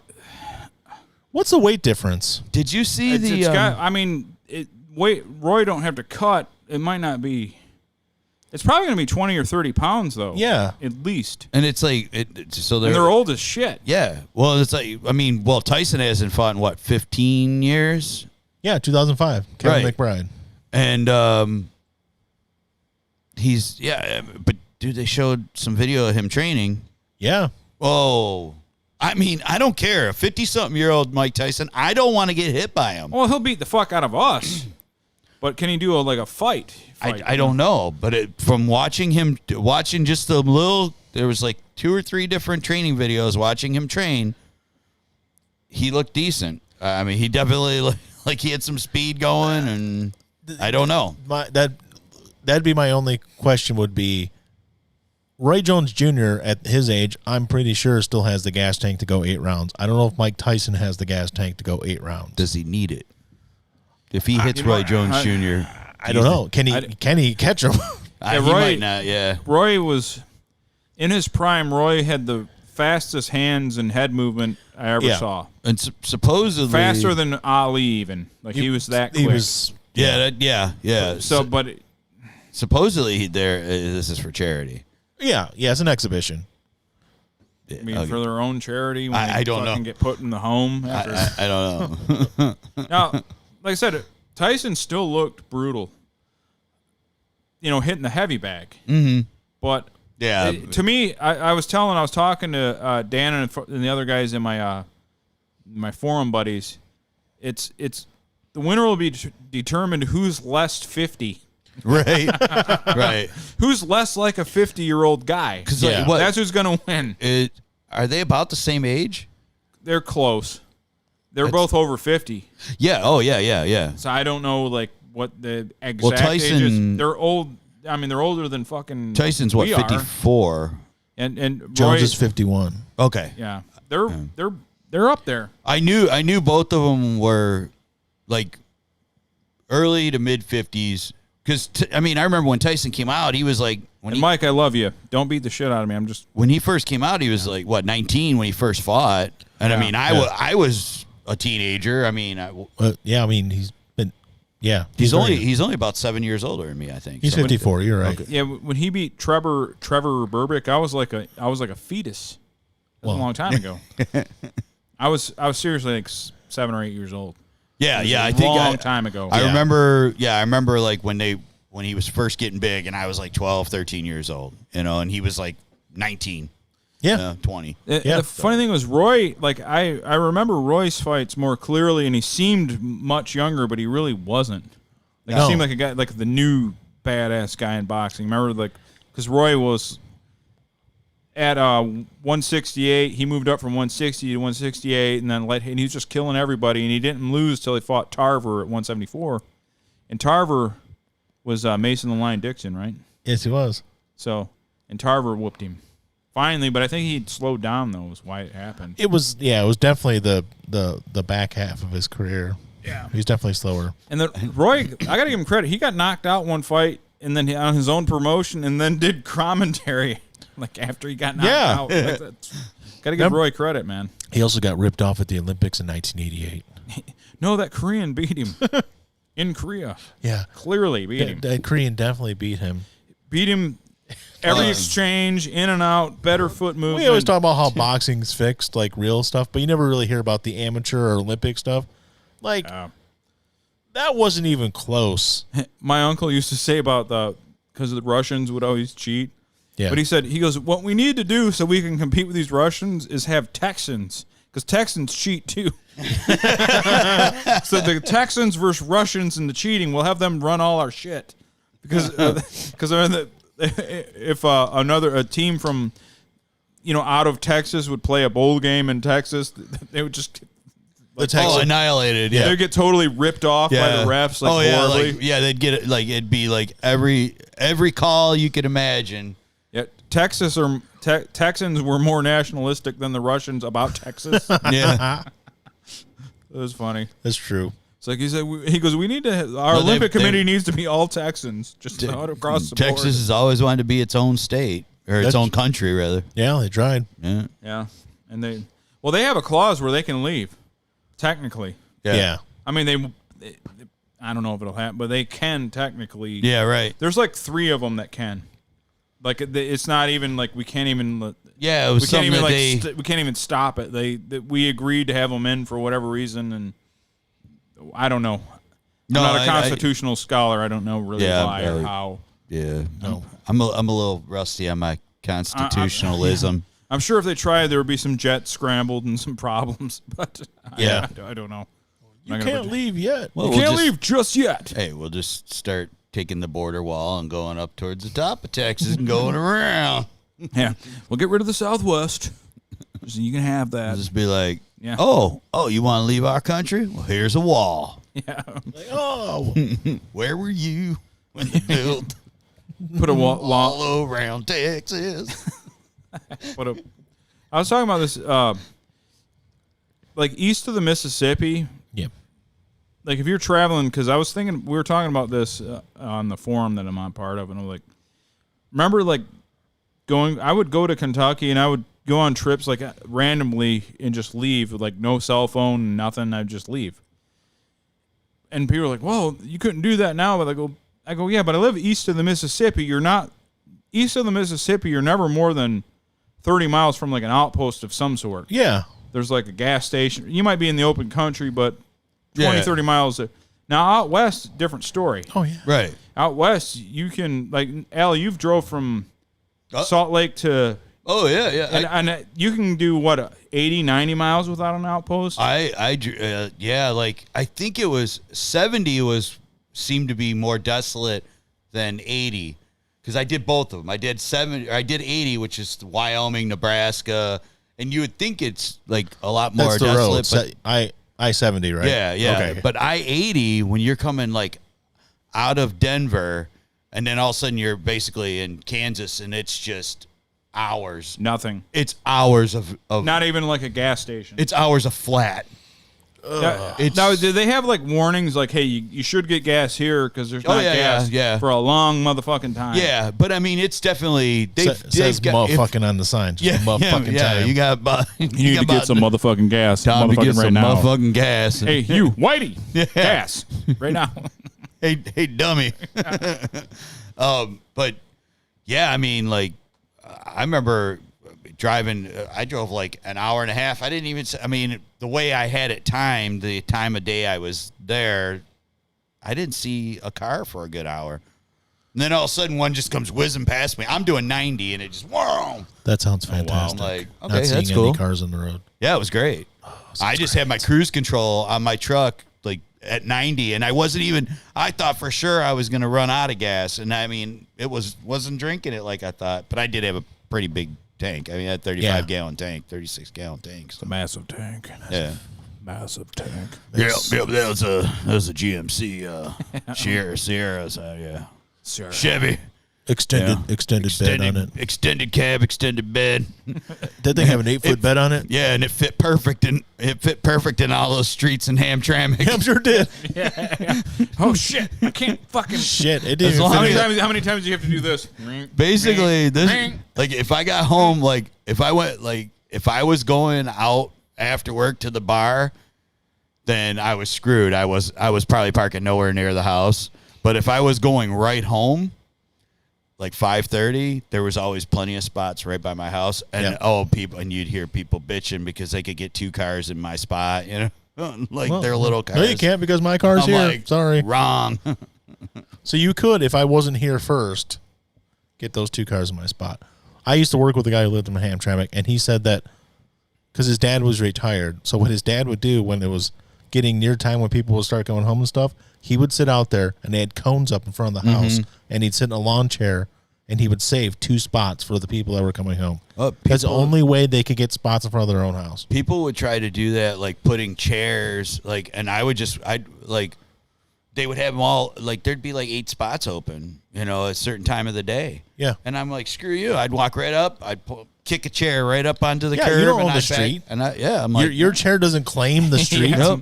But the worst part was they would try to do it because, like, the lady who lived downstairs, after she got in her accident, her car was totaled. Well, she was messed up. She couldn't drive after that. Yeah. So she didn't have a car, and they would try to do that in front of my place. And I'd walk right out, and I'd kick the chair right up onto the grass. I'm like, nope, wrong. But when I got that Jeep, though, when I got that little Cherokee, oh, man, right in. I mean, you know, just right into spots. That Perfect. truck was massive. Oh, yeah, huge. I mean, like, not even Hamtramck spots. No, but like just everywhere. that thing barely fit in Mom and Dad's driveway. Yeah. Which is, you know, Well, a regular driveway. before my buddy Paul moved, you know, he lived right across the street from me. That's how I found out about my place. He's like, one night, it was like 11:30 at night, and there's a spot wide open. And I'm like, and of course, you know, I'm hammered. And I pull up, and he's like, dude, I get done, and he's like sitting there, and he's like, holy shit. And I'm like, what? He goes, you did that on the first try. He goes, you didn't even, he goes, you didn't go over the curb. Holy crap, I can't believe you parked that thing that easy. I'm like, I'm a professional, Paul. And he's like, that's all he remembered is, I'm a professional, Paul. I was like drunk and pissed off. The funny thing about I drive a truck for a living. I can back my truck down tight alleys, downtown, anywhere. I can drive that thing anywhere, fit with an inch of room on either side. Mm-hmm. But like when I'm in a car, like I go up curves and stuff. It's like I'm like an Asian woman when I'm in my personal car. But when I'm in my work truck, I'm like on work mode, and I'm like a fucking expert. But then I go to shit. We respect the Asian community and have no stereotypes of them at all. We do not have any. I've got to read a statement. Yeah. Okay, we do not. We here at Radio Underground do not. I wanted to talk about this, guys. We had a voicemail from someone named Trevor. Yeah. He said, "Hey, call me at your earliest convenience because you said I could rant, complain, or argue with you anytime." So I just texted Trevor, Yeah. and let's see if he answers the phone. Trevor, Trevor. we're calling you. Uh-oh. Do you know this Trevor? No, not at all. Nope. Okay. As This far is as a we know, we random don't know fan, him. I think. Oh, sweet. We like random fans. Oh, I got to unmute it. Oh, you're ringing. Hey. The Roadcaster works. Yeah, it does. I think just it's one channel, though.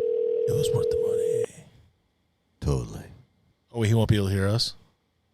I hope he can. That's what It's supposed to be able to hear everybody. That's why I got mad last week. Trevor, answer your phone. Trevor's punking out. I could tell. All right. You have reached the voicemail box of 818-795-2. I stopped before they did the whole thing. I should have started going, boo. We should do beep. I stopped before they did the whole thing. Trevor, you called me and you said you wanted me to call you during the show. You punked out. Here we are. Bring it. Here we are, face to face. We love rants. A couple and of we silver love debating. spoons. And here No, we you are, can- I know you- face to face. I can with pass- yourself and me. I can passionately when Riding a train, making some money. I'm drunk, I can passionately take both sides of every argument. Fucking Yes. Aaron Gray.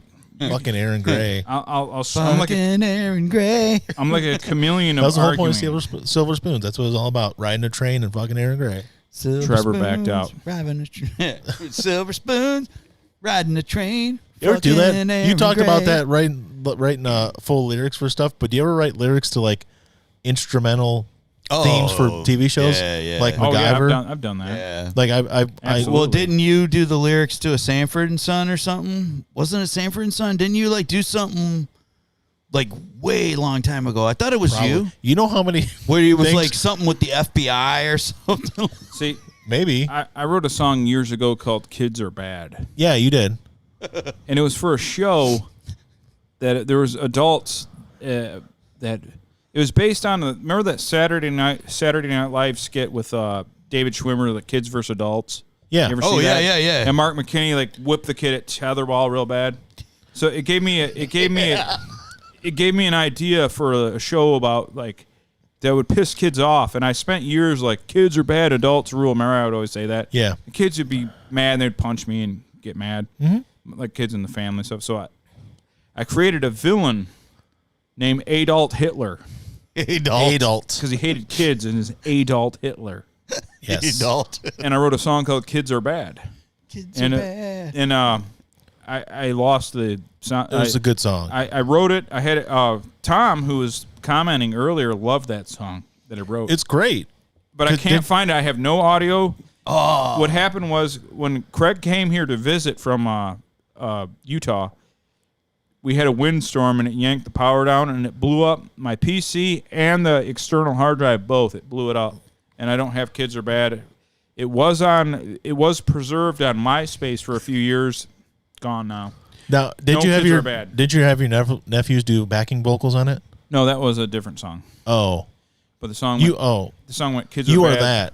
That was You Are That. Yeah, that's right. It's you are that. So I never You got are- to I never got to make the show Kids Are Bad. You are that. That's Honestly, great. the I was Sanford, going to be Adult Hitler. Adult. that's fantastic. I forgot about Adolf Hitler. I remember the song. I forgot about Adolf Hitler. That's fucking incredible. But the Sanford and Son thing, maybe I seriously recently just started thinking about how much stuff I forgot from when we were in a band. Like I Yeah, don't dude, remember I most of the rem- lyrics to songs. I remember certain ones, but then like someone mentioned a song the other. I'm like, oh yeah, we did have Yeah. a song called that. I remember like We could yeah, never you were- we could never you guys do a were young reunion. We forgot teenagers. everything. Well, and also Well, I we're mean, not all here. Yeah, jeez. Yeah. I didn't mean to laugh at that. I don't know why no. I laughed at that. No, but we are one less person. Yes. able to do it. But Sanford and Son thing sounds great. But at one point we talked. I had an idea for a music-based Greek family. Remember that Steve Rhythmos? Yeah. And it's just, and I had I had names for the whole family. Yeah, and different, Steve Rhythmos. And I had this whole idea, and I don't remember anything except for his fucking name now. No, that's all you had. I had a whole thing. That's all I can remember. But I had it all planned out. Rhythmos, I remember. I never wrote anything down. Yeah, there's a lot of stuff that like I'd have in my head and I'd be like, man, that sounds like it's gonna be really good. I had another villain though for that show. For Adolf Hitler? Yeah, because you said Rhythmos. Oh, yeah. It was Ayatollah Remain Stamos. Yes. It was another guy. Yes. Ayatollah. Ayatollah, yeah, he was It was one of the another. It villains. was another guy that was going to be bad on the show. Yeah. Ayatollah Romain Stamos.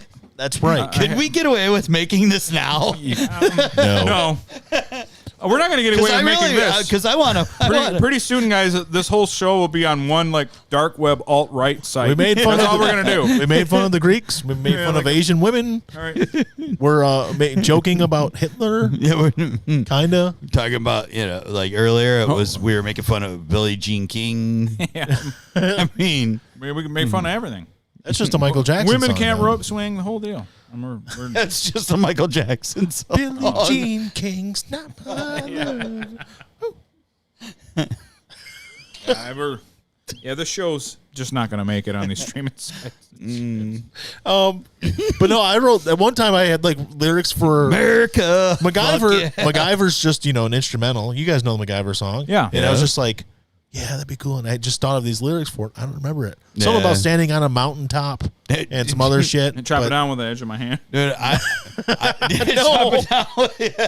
It's already been done, Brian. No, Voodoo he's, child. MacGyver's gonna come save the day. That's There's part a of it black too. guy from Seattle wrote that. Yeah. Damn it! I hate to tell you. But, He played it left-handed through a crybaby. Sounds familiar. Yeah. Yeah. Oh, BB King. I don't know why I remembered. I just remember you telling me that like you had lyrics and it was to the Sanford and Son theme, and it was something about the FBI or something. And I'm like, I've remembered this for years. Just that little piece of It honestly conversation sounds we familiar, had. but I can't remember any of the details. Yeah, and I was like, man, I really want to hear that. And I've always wanted to hear it. I don't remember any of it. I used to have a binder that had a bunch of stuff I wrote down, and I Yep. honestly don't know where it is. Me and Brian wrote stuff back in the 90s and early 2000s. It was so over the top that even then we're like, we can't film this, dude. They're We got to scratch that. early 90s. You know, remember people, you had radios, personal radios you'd carry around, boombox. Not like ghetto blaster boomboxes. But just, little boom boxes. little one, yeah. And Craig and I had a microphone with one of ours. Yes, And but it was like a regular radio. It's like Snake Mountain, but more portable. But it was an actual, like, a microphone like this, so you could record into your boombox. So if that you could record stuff off your AM, FM radio. You could be all, let the music play. So we wrote and recorded a song, and I'm sure he doesn't want me talking about it, but we wrote and recorded a song called Blame It on Hussein. It was during the Gulf War. The first yeah. and for some reason, we're like, blame it on Hussein for the war in Saudi. And then something about our cousin Claudine, who didn't exist. There's no cousin Claudine. It just kind of rhymed. Did you do it to Did you do it to Blame It on the Rain by yeah. Milli Vanilli. Milli Yes. Vanilli. Yeah. It was horrible. And like I swear to God, we didn't talk about it for years. I think it was just like a few years Dude, ago we talked about Craig's it probably again. right now listening, going, "Son of a bitch! We swore we'd never speak of this. We did again." a blood pact. Said we never speak of it. You guys did the fucking... I cut my fucking cut your- hand you with cut- a knife. You both cut your palms. Yeah. The whole thing, you can't do it. No. So yeah, it was a bad song. It was a cappella too because we didn't have instruments. So, God, that was so bad.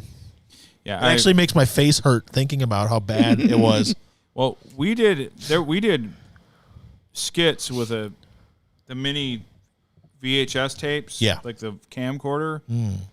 That I have them. I can never put them out because we're done. We put them out. We're unhireable. We are absolutely unhireable. Some of them were okay. I remember seeing the something. majority of it is, but some of it I watched. I was like, whoa. I remember seeing I'm one like- with It's a different that you guys time. did, and I think it was before Scarnet. Well, we did 80s rock revisited. Right. That could. I work. remember you guys like having one where there was like a big sword at the beginning of it or something. Oh, and then yeah. We tried making a kung the fu Alpha movie. Sword. The Alpha Yeah. Sword and Sifu, Well, we had Eagle Claw. we had a chance to. There was a lot of stuff that was pretty decent and wasn't that like cringe. It was actually sort of funny, and I put because I had back when Radio Shack, you could. Yeah. I had an editing system, Yeah, right. and we could edit it from the VCR and edit it really well. Well, not really well, but you could if you had talent. Yeah, I yeah. had no talent, and some of it was pretty good. And then I had the tape, and I wanted to put it in the limo when you got married, because we did your bachelor party. I'm like, we're gonna watch this old shit we did back when we were kids. What happened to the tape? And I left it in that guy's fucking limo, so someone has all of that. You know what? I thought this was a different story. I thought it was one where like Trace recorded someone's birthday party. Oh no, that's the worst one. That's the one like I spent a lot of time on editing it. Editing. He's like making it right. There's like somehow, a montage. Somehow my Uncle Trace got over it, and he had my cousin Lindsay just like dancing, like in a kitchen. Recorded over there. Like I just over saw, my hard work. I just saw there's like there's a whole montage on it of Mike working on the editing and getting everything right. No, Just how awesome was Radio Shack?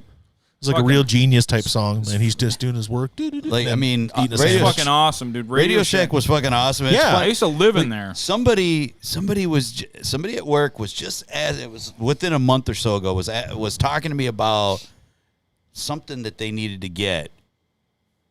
Something like they were repairing something, and I go, just go to Radio Shack. Is there anyone that knows how to solder anymore? Can anyone solder? I probably could still solder. Yeah, I can do it, but is there anyone other than me that can do it? I could probably still solder. I was really good at it. I don't know what class it was, but Donovan just learned the solder last school year. Nice. A little bit. So he's part of a dying breed. All right, But I think it was the same class he was in with Luke.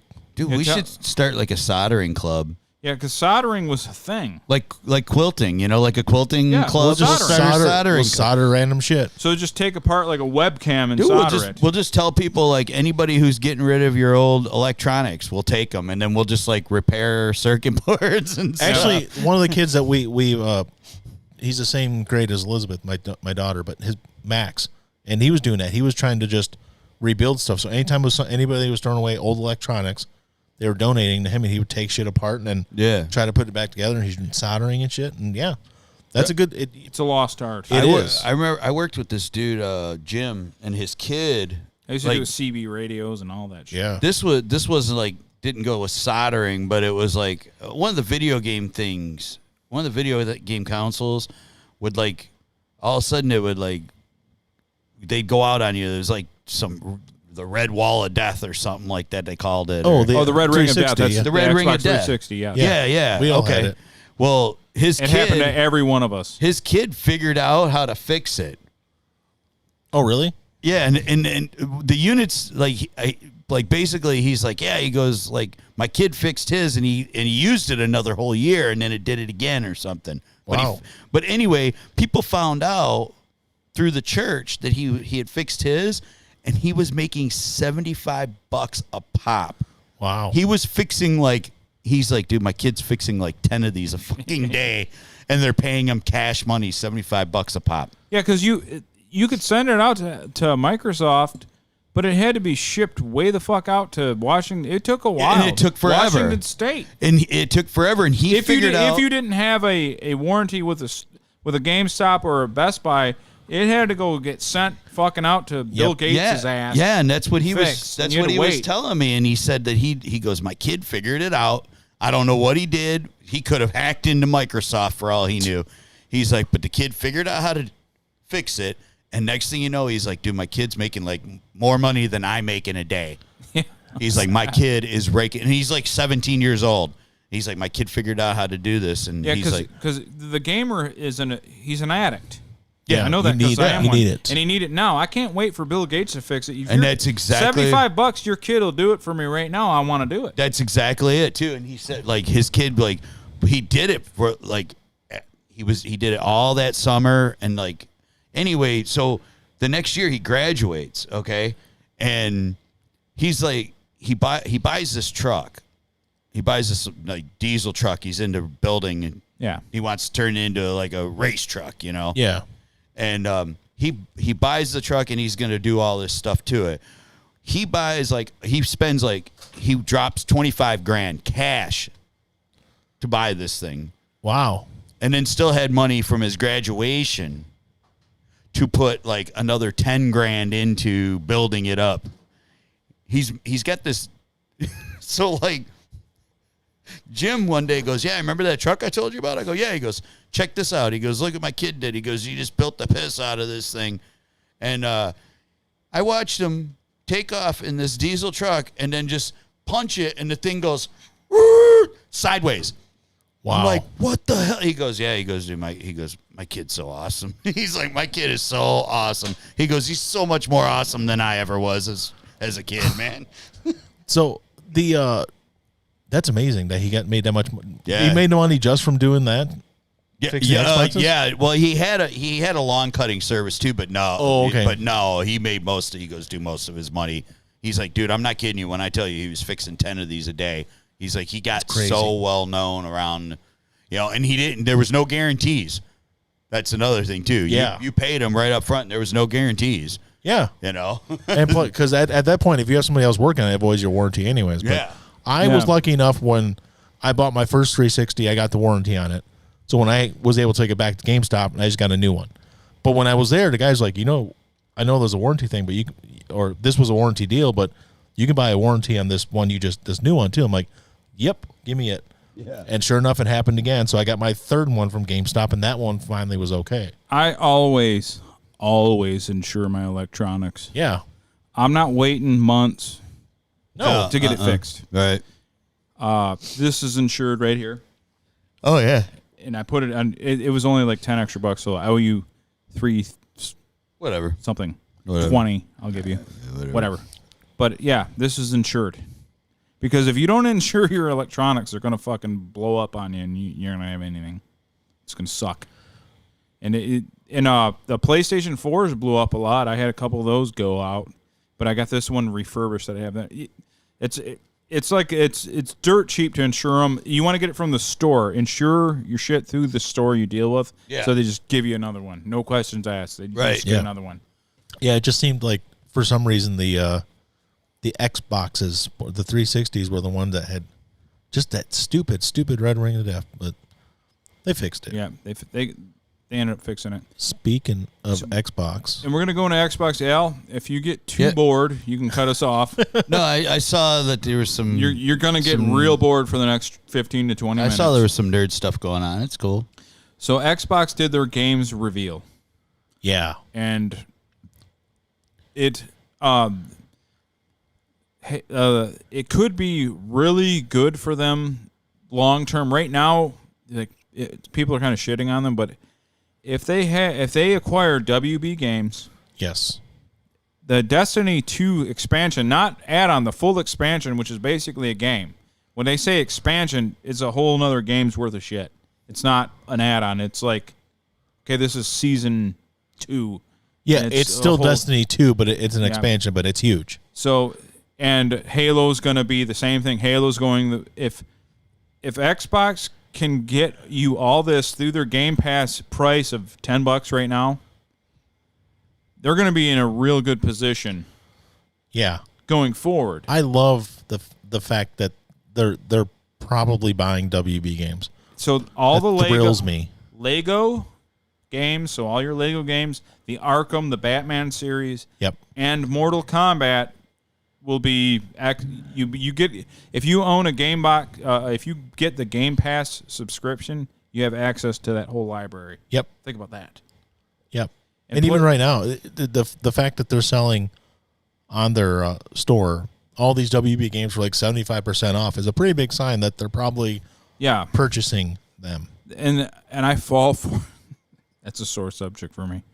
You bring this up because I was like, No Man's Sky is only $20. I buy No Man's Sky. Well, guess what? What? A month later, it's on Game Pass, which I already own. Yeah, I know. and I bought the Lego games. I guarantee you, the Lego. Yeah, you're really bad for that. Yeah, you always buy stuff for full price, and like the next day it goes on sale. Yeah, and I bought Sekiro, which has nothing to do with anything. That's technically it's a Japanese-made game. They're not now. Miyazaki isn't owned by Sony, but he deals with them. They're his buddies. Yes. So I'm like, well, I'm gonna have to just buy this. Whatever. I gotta get because I game share with Luke, who my nephew, so he has it on his Xbox. Yes. So I buy it for him. So I don't really want to play it. I buy it for him. Well, guess what? Price fucking drops to nothing. Yeah. So it either drops or goes on Game Pass the day after I fucking buy it. Yep. Every fucking time. Yeah. So I made a pact with myself. Game Pass is it. Those are the best packs. Game Pass is Self-packs. it. Making Until self-packs. no, I'm just- Now, until as far as you're talking about the reveals, so I didn't watch yet, but did they have the Fable reveal? the Fable reveal is just a trailer. Okay. It's So no it's a gameplay. fairy, and it has a lot of humor in the Fable thing, but it's. I think if they use that Forza engine, which is a gorgeous gaming engine, for Fable, Oh, yeah. it's going to be phenomenal. It's going to be great. Xbox, and I got to give it to Sony. They've shit on Xbox with exclusives for this whole generation. Xbox has not been able to hang with them. But I think this next generation, because they want the xCloud's going to come out, their streaming service. Yeah. So the Game Pass is going to be Netflix of games, like literally at some point, not just figuratively, where you download the games. You're going to be streaming your games like flat out. Yeah. So I was thinking, I was like, cool, I'll buy an Xbox Series X so I can play on my smart TV. Awesome. And then I can stream it to my smart TV on the back end too. Yeah, so but you'll be able to like play it on your phone or a smart. And a guy brought this up, and I think there's a good chance that the Series X, and I'm going to buy it because I'm a sucker and I'm going to buy it, is probably going to be the last hardware Microsoft sells, because they're going to the cloud, and they're going to go to a cloud to the point where it's like Netflix and everything else. Yeah. And I think this generation will be Microsoft's last hardware. It could be. It's a chance. Not guaranteed, but it's a chance.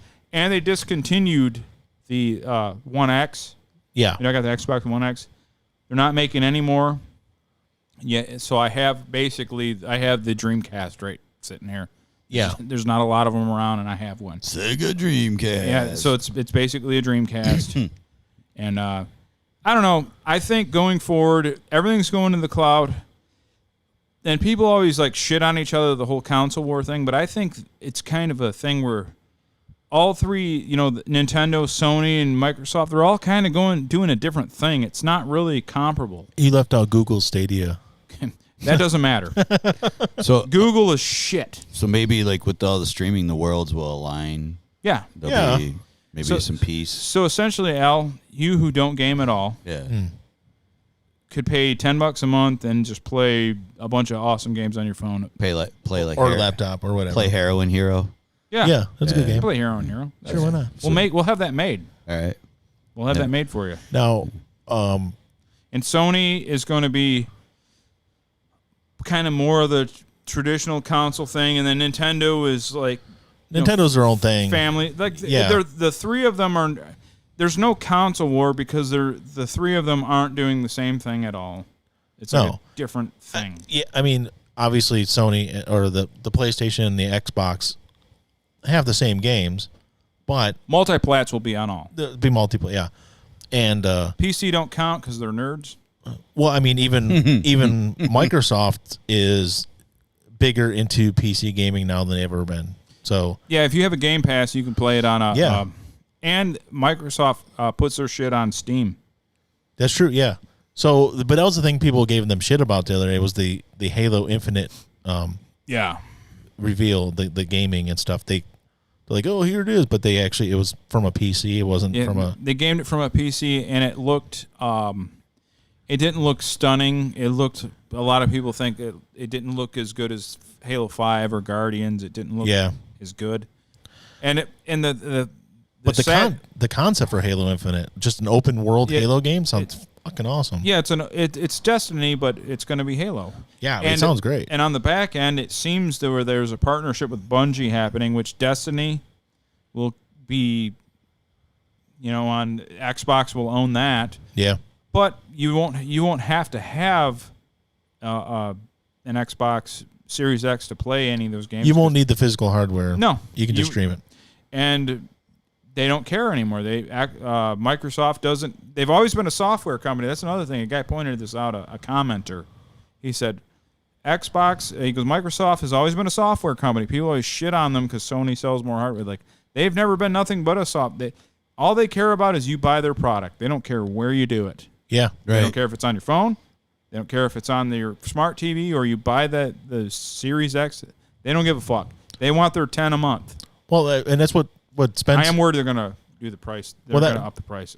That's what Phil Spencer's been saying for like 3 years, though. He's like, I don't care if I sell you an Xbox. I care about the software, the streaming software, all that stuff. That's where the future is. And he's been saying it for a couple of years now. Phil Spencer is he's the president of Xbox.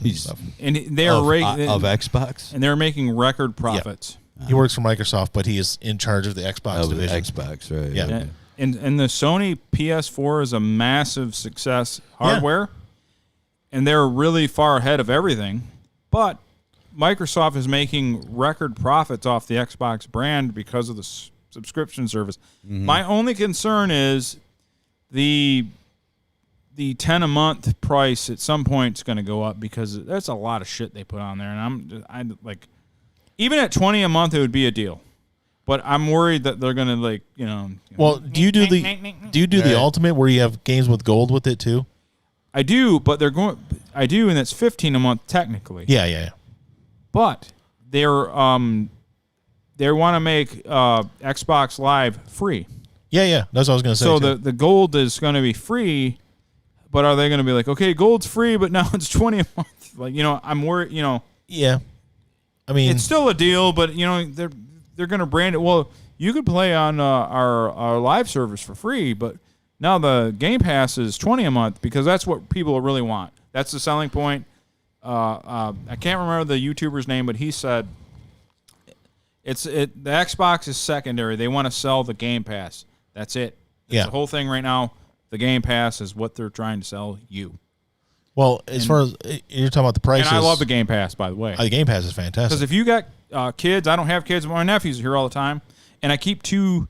I'm always going to keep two, consoles here because I don't want to share.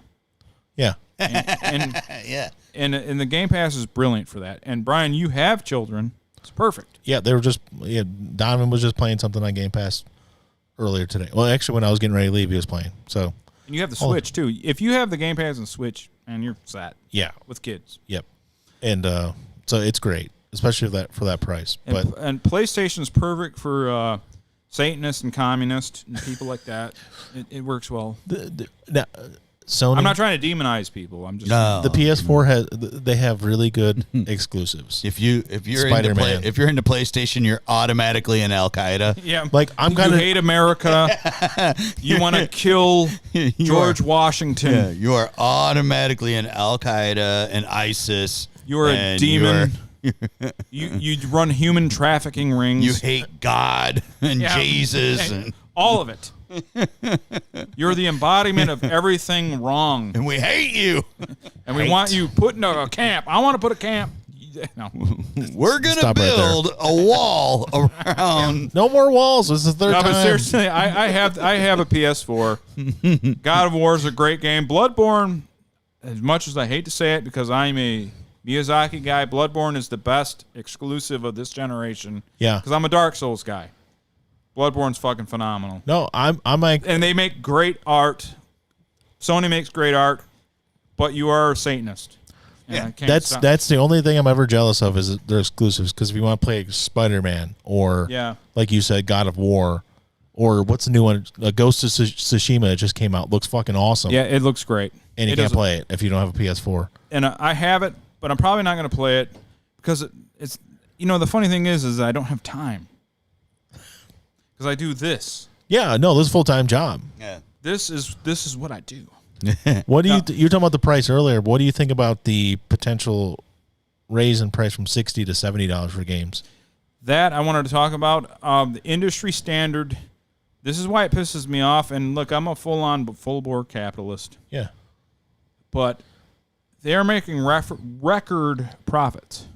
Record with their games at $60. At $60. Yeah. And they're going to make them $70. Yeah.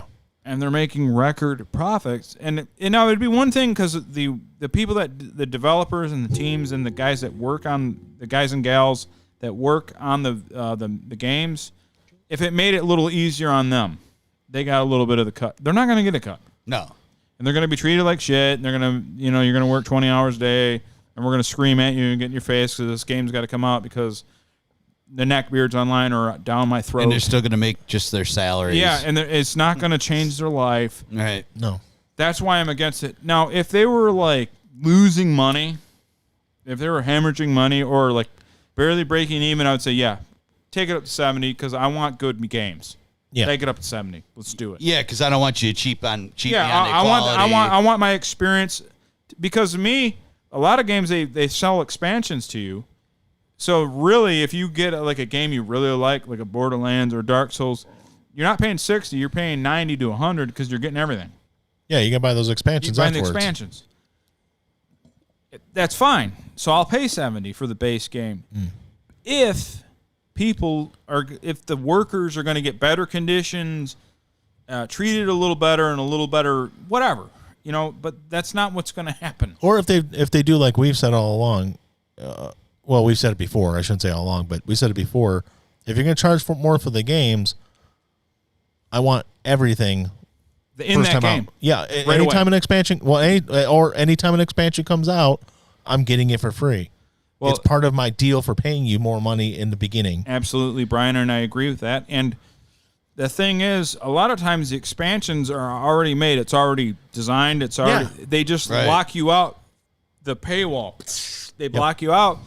The expansion is just the full game, and they don't give you the full game. Yeah, they're not going. Oh, like a year from now, they're not going. Oh, yeah, we got this. We sat and devised this whole extra part of the game now. No. Yeah, it's not like the game. Say the game comes out in November, and it's a huge success, and like, all right, guys, we got to add to it, and we're going to make it even better for these guys. No, they've been planning it out. No, they already have it made.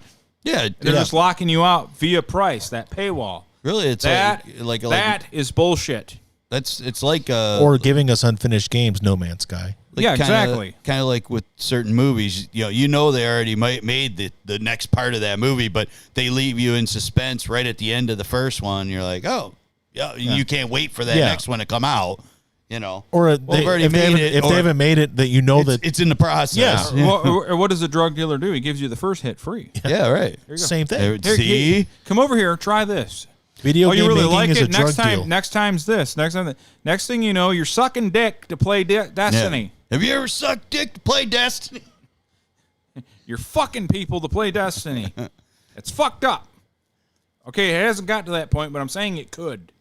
You don't know. You don't know. So I'd like to give a shout out to Danny Fishing from the fantastic Instagram page, Quality Fishing. He is now following me. Yeah. Ooh. I would like to give a shout out to the sponsors that will never sponsor us. I'm very happy about this. We'll get some sponsors. Don't worry. Yeah. Because now I think my people following me are up to like 7 now or something. But really? Maybe. That's not bad. I can't gain anything. I'm following. We got up to 74 and like a week later dropped down to 72 again. Damn. I know people quit. It's insane. If you follow us, don't quit. We'll make it better somehow. I don't know how, but we'll make it better. We'll make it. We'll make it up to you. So I'll figure it out. Oh, I'm sorry. I got 29 followers. What? I am following 269, but I have 29 followers. Wait, hold on. You have 29. How long since you set up this account? Since like a few months ago or something. You have 29 subscribers? Yeah. It pisses me off royally. Some of them are hot chicks, too. That the real me gets more followers than the creative me. So I guess I'm not creative. I've had my YouTube account since May of 2006. I have 27 subscribers, Alan. Oh man. I have almost as many views total as Radio Underground. If you look up on my Christian birth certificate name, I have this many on YouTube. But you had the Radio Underground one yourself for a very long time. But 72 is jack nothing. No, I know that, but your personal one, your personal one has been more of a recent thing, correct? My biggest followers is my fucking name on Facebook because of people I went to school with and work with and shit like that. It's like 300 people. I can't get followers. Now, the Radio Underground Facebook is getting up there. Yeah. 270 or some shit. Yeah. Something like that. We want 10,000 by September. So I can quit my job. We're being realistic. So I can quit my fucking job and do this full time and feed my alcoholism. got to do this. Yeah, I mean, You guys got to help me. we're in our 40s now. This is where we should start getting some success. Yeah. Not younger. Yeah. Yeah, that's the thing is Well, like, that was the way it went back in the day. It was, most of your successful people became successful in the 40s. Now, like kids, I started my own page on this, and now I'm a millionaire. You know, even if it's the stupidest fucking thing in the world that they're doing, It doesn't matter. the thing is, if this ever like cracked big, where we like did this for a living, it would make me such an egotist you couldn't even be around me. It's probably it's probably the best thing for me to be like where we have a good community of people that we just talk to.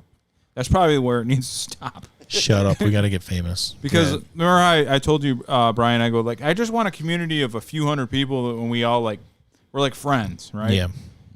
Because if it gets beyond that, I'm gonna be fucking behind a dumpster doing crack, and it's just gonna be bad. That might be overselling. I don't know if that'd be accurate, but It's like- we are in our 40s. And I would think maybe more like cult leader. cult leader. I wanted to start a cult years ago. What would you call it? I don't know. We had a song we wrote. I want to start a cult so I can get laid. Yep. There was a song. We'll start a cult so I can finally get some pussy. 'Cause things were bad back then.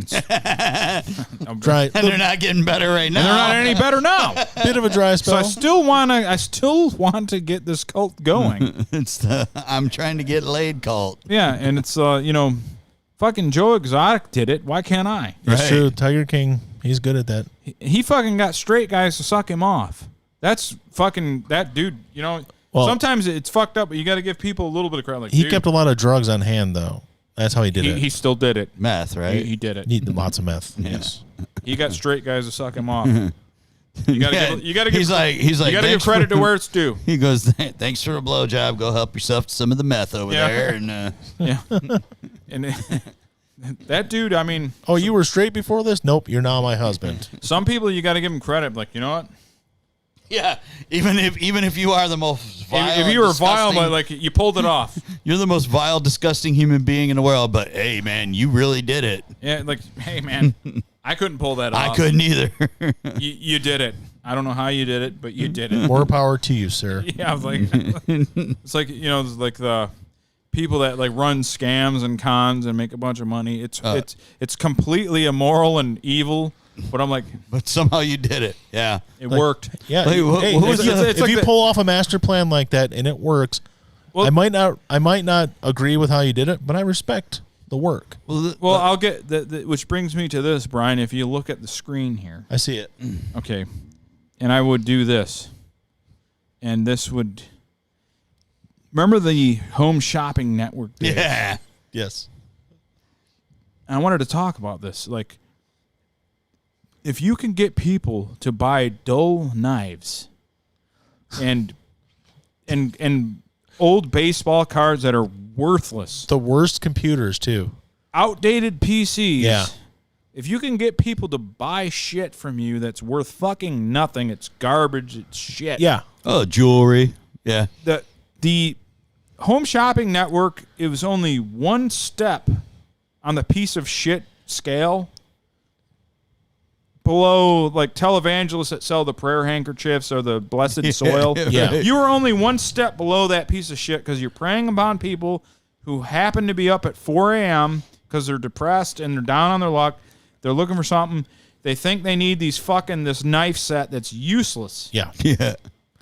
And they They were also did one it. step below in salesmanship. Televangelists are the best salespeople ever. Well, They are good. and But it- Home well, Shopping God- Network's like a step below. But the Home Shopping Network people, the difference between I will say this, you can't sell me on the religion really, but I would every now and then think about buying that knife set. It would cross my mind that I need to like cut that tomato perfectly. Yeah, you know, I mean, But they sold dull knives. God's gonna have the best salesman out there. You know. Yeah. Yeah. I mean, you just, you gotta have the best salesman, man, when you're selling religion. So Oh, and yeah. this would be flashing. The number here would be Call now. flashing. Yeah, Call now. yeah. Okay, we'll get rid of that. We'll finish the bit. We'll finish the bit here. My point is, those guys, they could prey upon people that were like maybe down on their luck and everything, and you would buy the shit. And remember the Esteban guy, the guitar guy? Yeah. Esteban? Buy his guitar. I remember that dude, like, selling that guitar, and then I heard from people, they ended up selling the guitar for $350 or something, like $350, $400. Yeah. 3 easy payments of $79. Yeah, it was like a whole kit with the guitar, the books, and then videos. I heard on a local radio station, Drew and Mike, their show. They were here in Detroit. People calling in, and one guy who got suckered into buying it, but he knew guitars. He was like a Gibson guy, and he had the Epiphone, acoustics, and he had a lot of shit. And he said that guitar was the biggest pile of shit. He goes, it was sub Montgomery Ward level guitar. He said it was a piece of fucking shit. And people would buy old school Monkey Wards. Yeah, and I remember watching that and thinking, because Esteban's a legit guitar player. He rips. Yeah. He fucking rips like no other. Yeah. He's fucking phenomenal. Flamenco. He had his fucking fingernails growing out. And he sold that guitar, and it was a pile of fucking shit. Yeah. And he sold people. And now I wasn't going to buy it, but there was a lot of people that were like, I got to have Esteban's guitar. Yeah, he knows how to play. I'm gonna learn how to play. He says I can learn easily, or I'm gonna get that for my kid. Yeah. I mean, Zach Wilde sells you a nice Les Paul, right? Yeah. James Hetfield, and you buy the Dime Bolt like it's a quality guitar. Yeah. Esteban wouldn't sell me a piece of shit. Right. It was a piece of fucking shit. Yes, he would. Oh no, it was like I know. I remember seeing one, actually visually seeing it, like it was physically right in the same room with me. It was garbage. It was like something. It was something you could use like as a prop to smash at a show. Yeah. Or Jeff Jarrett would hit you over the head. Yes, like it was a wrestling fucking WWF. Yes, it was a wrestling And somehow it was filled with dust. I mean, it was like basically like I mean, I can even go back to like Animal House when Belushi takes the guitar from the dude on the steps and smashes it. I mean, it was just made cheaply to where it was meant to be smashed. That's what it had to be. That is on my bucket list. Yeah, to smash a guitar. Smashing a guitar. You want to smash a nice guitar? I don't. It doesn't really matter. I just always wanted to just like totally rack a guitar, like just like slam it until it's I mean, preferably I'd like to be on a stage playing something shitty and people booing me or something. You suck. Slam, just start smashing the guitar. It's like, dude, get off that stage. You suck. You're like, thank you. All right, everybody, have a good night. And they're like, you fucking suck. And then I just start smashing the guitar. Oh, you do all like G.G. Allen where you're like fighting the crowd. Oh, that'd be great. Yeah. I don't like flinging poo, though. The funny thing about YouTube is they have like these strict guidelines for like what you can watch. I don't want to fucking ruin it for people, but there's like G.G. Allen, like full bore. Oh, yeah. G.G. Allen shit. Oh, yeah, dude. Still on YouTube. Yeah, it's fucked up. Fucking shitting on the stage, throwing it at the crowd, rubbing his micro penis in people's faces. Just the vile shit that he did, and it's still there. I looked at like 3 days ago. It's still up. That dude was fucking nuts. Oh, yeah. He was fucking crazy. I mean, when you tell the other guys in the band it was going to be a great show because he ate 2 boxes of X-Lax that night before the show. And for those of you who don't know, you millennial types, the dude would fucking take X-Lax and he would shit on the stage, throw it in the crowd, eat it, smear it on himself. Yeah. Played a whole set naked with a dick so small that I felt like John Holmes compared to him. Little micro dick. No wonder he was so. I would be angry at the world too. If I had that dick. Yeah. Just angry. Yeah. Some of the most raw, brutal shit possible. Had a song called Raw, Brutal, Rough, and Bloody. Did he really? Yeah. I didn't know that. I'm not going to say I'm some huge fan of him. It was like shocking. And I saw a VHS tape of this dude when I was 19, 20. The house next door to Frank's old house. Yeah. Those guys, he's like, here, you you got to check this out. You like some, and I couldn't believe it. And there was like girls pissing in his mouth, like the whole thing. Yeah. The whole. I mean, He couldn't you know, even- like there was no Pornhub. No. Rotten.com hadn't even come out. No. Oh, and I saw this shit. Look, and we lost Well, viewers. I mean, I said that. Gigi Allen's been dead since 1993. So Yeah, and you know. like, and someone showed me this shit. I was like, this is unbelievable. He was on talk shows and stuff, but Yeah. I mean, like, yeah, I mean, that was after like basically groups were just banning him from protesting to places that were allowing him to play. And So I heard he ended up like playing like abandoned gas stations. oh yeah, they and did. Shit. Yeah, that's The that's an infamous Murder one. Junkies, right? That was the band. Yeah, and the band's still around, but they don't do Gigi songs. They're it's the Merle Allen is his brother. They got a new singer, but they didn't go around doing Gigi songs. No, They have their own style of music. Now, a podcast that I listened to has a guy that sang for him for a while named JB Beverly.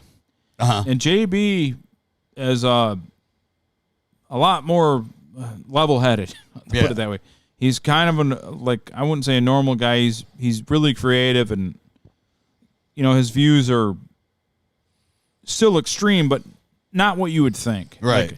Like we'd have JB and sitting here and drinking beer. He's a cool, chill guy, but it would be weird to me to like follow that up to be the singer that replaces that. Right. And he did Murder Junkies songs, like straight up, like Bite It, You Scum. Okay, so he was like He replaced Gigi. Okay. straight up.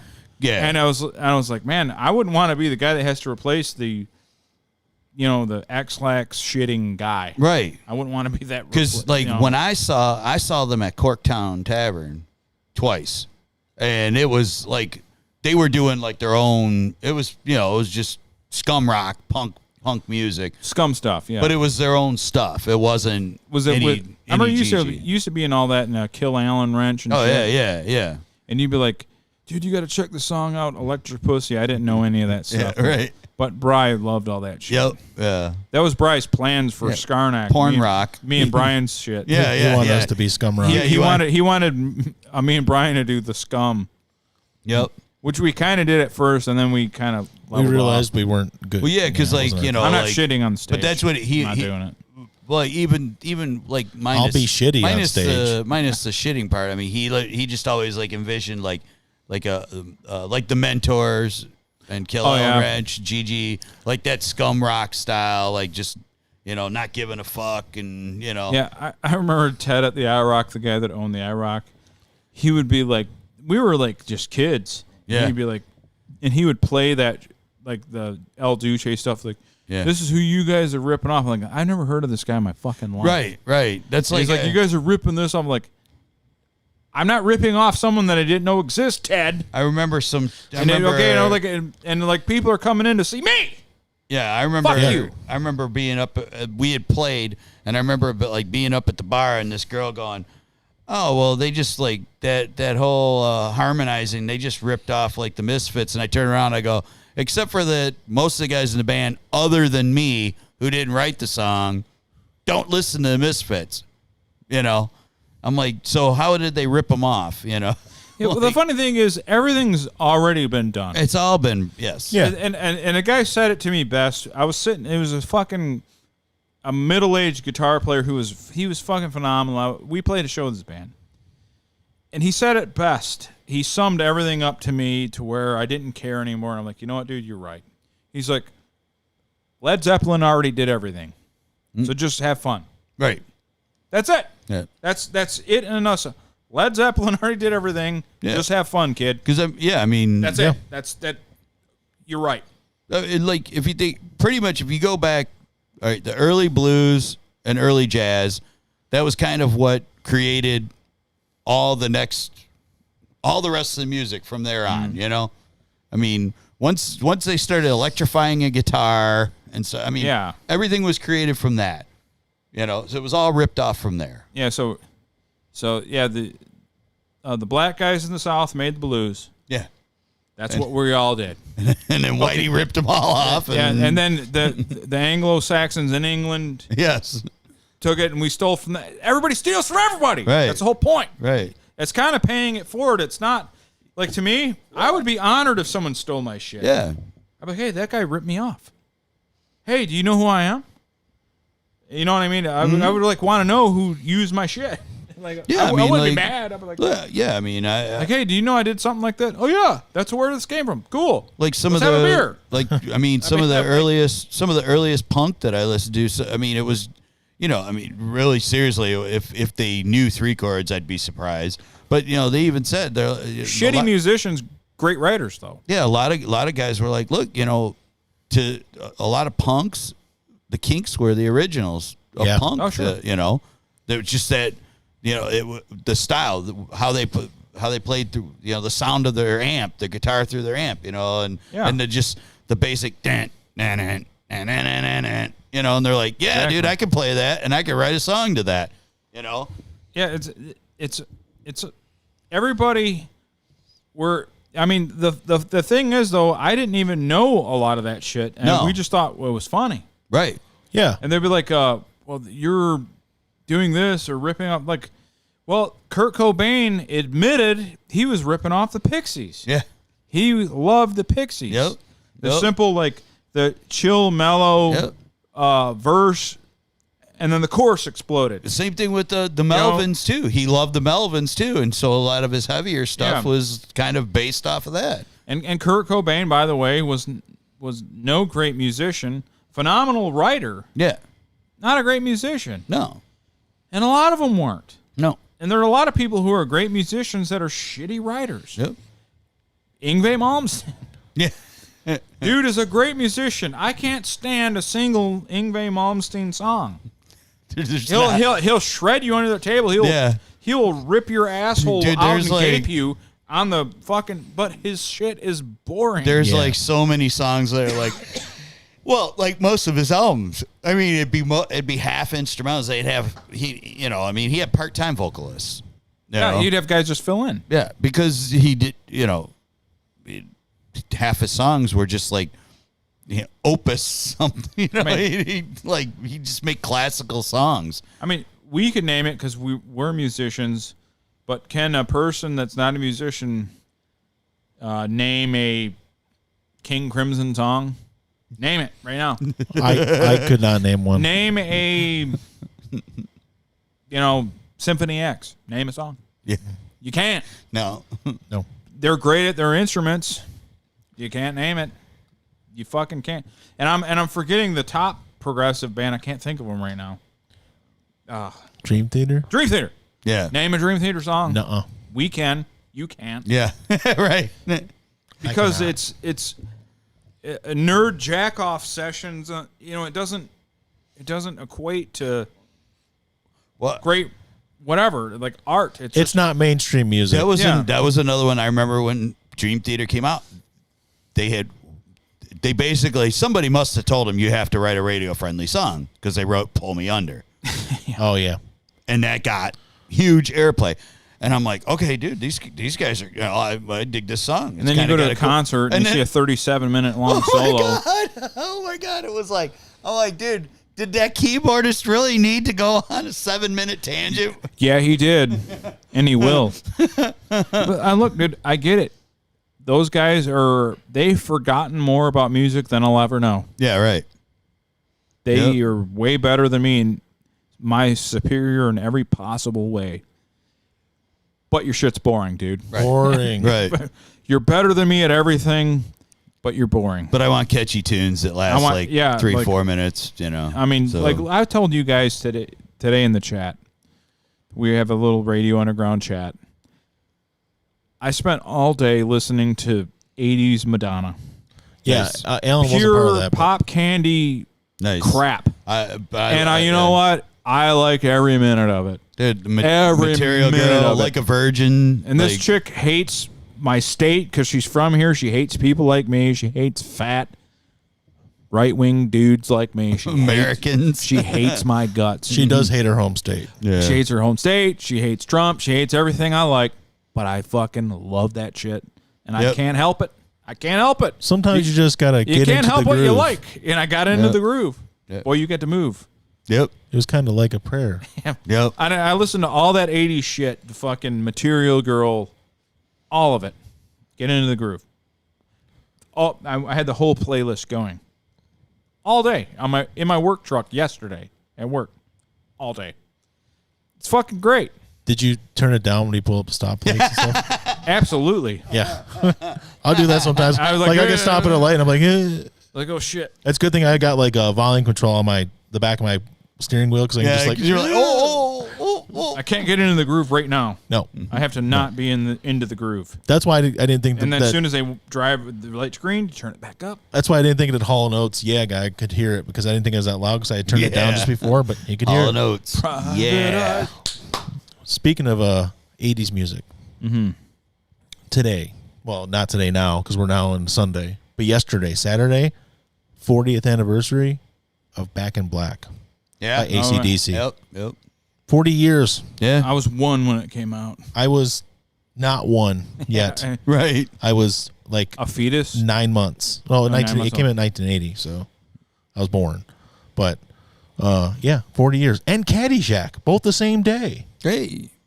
But you know, Well, Caddyshack's that old. Huh? couple They days came ago, out the same day. couple Gotta be days again. ago was 40th. the 55th. This I don't miss about drinking. The Paean. Couple days ago was the 55th birthday of Sorry. of a great guitar player by the name of Slash. Yeah. Slash just celebrated 55 years of life. / Horwitz. I don't know. Saul Rosen. Rosen Saul. Witzberg No, I know this. Hudson. Saul Hudson. Saul Hudson, right? I knew it was something. You were very like Jewish. going Rosenberg Hudson. Yeah. I'm like, no. No, It's, 'cause I it's started- something simpler than that. I started thinking of Jerky Boys. Yeah. Sal Rosenberg. I was like, when you start going, I'm like, wait, no. In my head, I'm going, there's some. Hey, Phil says that Cowboys from Hell just turned 30. Yes. See? Yeah, What I a saw. month July is. Oh, and yesterday, July 25th, right? Because we're in July 26th now. Although it's July 25th somewhere, was also our good friend Nick's birthday. His 43rd birthday. Oh. So happy birthday Happy yesterday, birthday. Nick. Unless you're in Chicago for some reason, then happy birthday today. Happy birthday, Nick. I don't think you're in Chicago, though. Yeah. 'Cause Unless they're an hour behind us. Unless That's my whole point. unless you're in Central Time Zone or specific time zone. Yeah, maybe he is. Maybe he's out of our time zone and he is still celebrating so it's his still birthday. celebrating his birthday. I don't think he is, though. He's probably at home. Right. New Zealand time. That would be my guess. Is that he's No, New Zealand would be right ahead down- of us. right down the road. All right. If he's in Hawaii or something, but Maybe he went to Hawaii for his birthday. I don't know. Yeah, we were talking about progressive, and how horrible it's 37-minute solos and stuff. But Cowboys from Hell just turned 30. Good point, Phil. Yeah, thanks, Phil. yes, Good yeah. point, Phil. Even though you went to PlayStation, you Judas. You scum. Didn't you hear what we said? I mean, you're automatically in Al Qaeda. Yeah. You are a communist, Phil. You're Al Qaeda communist hybrid. So there was a Goddamn right I got big titties. There's a singer, songwriter who passed away earlier this week, Emmett Rhodes. And he was, at one point, journalists called him the one-man Beatles because he had these poppy Beatle-esque type songs in the late 60s, early 70s.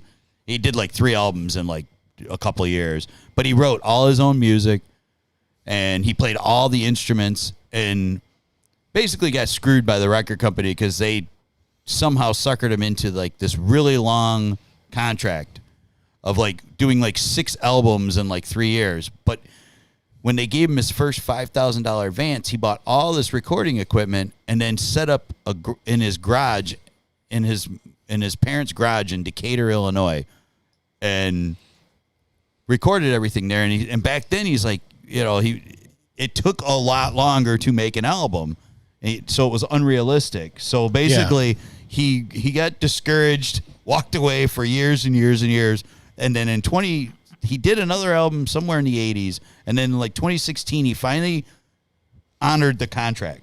Wow. By putting out this last album. So 40-something years later. But we were talking about progressive music and how it's so long and all that. But this guy, his first 3 albums, which I I listened to him a long time ago, and I always liked him. He's like poppy, melodic, but Beatles sounding. But I always liked him, and I hadn't heard it in years. And I saw he died, and he was like 70 years old. So I'm like, man, I'm gonna see if I can find some of his music. So I played all 3 albums the other night. Not one song. There's only one song, and it was a medley of 2 songs together. None of them were over like 3 minutes, 30 seconds. Yeah, because that's where they were in the late 50s and early 60s. It was like 2.5 to 3 minutes. But they were just great little poppy tunes. And like, because he was talking about like listening to Madonna, and I love Madonna. I always listen to the 80s Madonna. Dude, But that's 80s just Madonna all day, every day. Oh, yeah. I mean, but it just, like, that's what we want as a society. We want you to get to the point. Just play something for us, and then play the next thing for us. Just And then get play, right to it. Yeah, and then play the next thing for us. Big Titties Mike. I don't hate I'm long ready. songs, but I don't like long songs just for like we have to do a long song because that's what we're all about. You know, let's make a long song. There will be something going on for that long song. Right. I don't want a 2-minute intro and then like a solo in the middle that's like 4 minutes long. Right. Yeah. Unless it's Freebird, I'll take it. Phil has to come in the chat and insult us because he is a betrayer. You look like He's David a Allen scum. Coe. I look like David Allen Coe. You are a scum and you are a betrayer, Phil. But we're glad to have you on. I guess I do. I don't know. I don't know. You look like David Allen Coe. Now he's right. I have titties. I don't know. I don't think Brian looks like David Allen Coe though. I'll have to look up a picture of David Allen Coe was redneck dude with a big gray beard, but I don't think he. I know like him. I just don't. I can't. I don't think I've ever actually really looked. it. Maybe he meant David Allen Greer. I could probably. Maybe I look like David Allen I could Greer. probably cut back on the carbs and get rid of these, but I don't think he looks like David Allen Coe. I don't think of that. But Phil, thank you for viewing. And Phil, I'm not seeing it. I mean, yes, white hair, but maybe. But Phil, I guess. dude, Destiny expansion, we're gonna rock that. We're gonna rock the Destiny expansion, and you better play it on Xbox. You better, Phil. You better. Because if I find out you're playing the expansion on you better. PS4, I'm gonna send Alan out there to Utah. I'm gonna send him out. And then I'm gonna be like, I'm sorry, but I was told to smash this console. And he's gonna yank that shit out of the wall, and you're gonna play with me. I was ordered here. Okay, that's a low blow, Phil. That's a low blow. Ooh, yeah, you got you. Even though it's 100% true, it's a low blow. You shouldn't just tell the truth. I played Borderlands with you though. Borderlands 3. Yeah, but you complained did- about how it didn't look that good It or it didn't run that good. WWZ is that Phil- like Phil World War Z Yeah, they made a Phil game. basically fucking carried me for that through horrible it. movie? He carried me. Wasn't through it a horrible movie? It was I a never horrible saw movie, it. but the book was good. Oh, But yeah, they made a movie about it, but it was more. It was kind of like a a Left 4 Dead series, but it was kind of like a Left 4 Dead type game, which is a decent horror zombie. I just type remember game. like the movie, like Brad Pitt was in it, right? It was like the only bad movie he ever did. Was it? I don't know. Was it? Because I'm thinking I like Brad Pitt, so I I don't know. do like Brad Pitt, but I didn't hate World War Z the movie, but the book was so much better. The book was so much better. Brian is the book is so much better guy. I just am He's this so guy. smart with his reading and shit. Yeah, I just like that. I'm Where not does always he like get that. all that learning from? Yeah, you can read. Hey, Book white learning. boy, you're gonna read for me. Oh, shit! You just made me think So of I this. can play safety. You're talking about Emmett Rhodes being ripped off by the record company and stuff. Yeah. I mean, it's essentially yes. Yeah. That made me think of. There's this little group. They weren't a musical group. They were a group of comedians. You may have heard of them. They're called the Three Stooges. Yeah. Oh, totally. Yeah. You ever heard of the Three Stooges? Yeah. Guys? Yeah, I may have in passing. Larry, Moe, Curly. Mary Lowe Curly. Originally Shemp, but he left and then came back. By the way, Phil, I fell off the wagon. He's drinking. What up? So Word. here's some stuff I found out about the Three Stooges. Miller At White. the height of their fame. Do you know how much money they were making? They didn't make much. I know that. You want to guess how much? Huh? They $30 got a week salary. they got fucked. $1,000 a week, oh. split 3 ways. But they got fucked because they were like No royalties. raking in. Yeah. Oh, No yeah, residuals. yeah. The guy. So these guys were super huge. Like they didn't know how big they were. That's how big they were. And like The guy who was running the studio at the time kept on saying, shorts don't make us money, man. You guys are not that popular, whatever. Yeah, you got to make big production movies. And plus, the guy who was running the studio was named Harry Cohn, C-O-H-N, and he was what you would call a mobster. And he had mobster connections. So they're like, well, we're not going to fuck with him, so we'll just let it be. So no royalties. When they started showing their stuff on TV and became more popular, they didn't make a cent because they got no residuals because the way the Screen Actors Guild worked was anything made before 1960 didn't fall under those stipulations. Anything after did. So all their stuff, because they stopped making stuff in 58, they made no money off the old stuff that was shown. Yeah. But they didn't want to fuck with the mobster guy. They didn't know how popular they were until they went and did a theater tour after Curly died. Yeah. And they went and did a theater tour like in the 50s, which would have been well past their prime years. Yeah. Right. And it was filled with dudes like when they walked out, the crowd went nuts. Yeah. Yeah. And they didn't like, wow, these people really like it. They had no clue that they were that beloved. Yeah, because that was it was a theater and train tour, so they were doing like trains and going to different places, and they got to Pittsburgh. Thought I was hearing an echo of myself. And this was before they ran trains, you know. Yeah, this is before they ran trains. So they ended up in Pittsburgh. It was just before the show, and they're getting off the train, and they said there was a crowd of thousands and thousands, and they're like, oh yeah, waiting for him, and they're asking, they're like, oh, there must be a VIP on board, and then they're asking somebody like, who's on board? Why is everybody waiting for these people? And they're like, it's you. Everybody's waiting for you guys, and they're like, what? Damn it! Imagine like us being the losers that we are right now. Yeah. Mm-hmm. And then we like, well, yeah. And then we like, hold on. Miller White. Oh, great. Coconuts is here too. So anyway, all right. So imagine us being us being the losers that we are. Yeah. Minus like and going to like some country, and then we're popular. going to some country, and then like people are like, there's a royal layout. Like, wow, there must be a king or something here. Like, it's you guys. Yeah. Like, right. What? Me? What? No. So actually, that I totally deserve this, but weird. Not on the subject of the Three Stooges anymore, but I'll go back to that. So we and Alan were talking about way here, and have you checked our demographics lately? No. On YouTube, because recently we've skewed more female than male. Yeah. Because women like to be put in their place, and also, do you know what our number 2 location is now? No. India. Really? India. And I'm, and I got like a. I've So explained. imagine we could go to India because I know you want to go there. We'll go there. Yeah. And we'll be like on a train, like, oh, it's Radio Underground. Dude, it's like a super awesome, like clean, incredible place to go. We had a whole conversation Hey, about Don't this. worry about dysentery. Don't do any E. coli, impersonations. or- Don't do any I impersonations. love you guys. My heart doctor's from here. Yeah. That's true. I thought you were going to impersonate an Indian person. Like, that's because that's kind of night it's been. Do you guys know Dr. G? He's kept me alive all this time. Oh, he very. I can't stop eating. Can we get kicked off? So, like, yeah, we talked about this before because I had buddies who were like, oh, I'd rather go there than Australia. I'm like, you're nuts. You're stupid. But they're like, oh, there's parts of India that are beautiful and there's all these temples and stuff. It's like, except you have to fly into and through the shit. And you have get to those places. And you have to take trains to those places. The rape trains. Yeah, and Bob's and Vagine, exactly. Nobody's going to rape us on a train.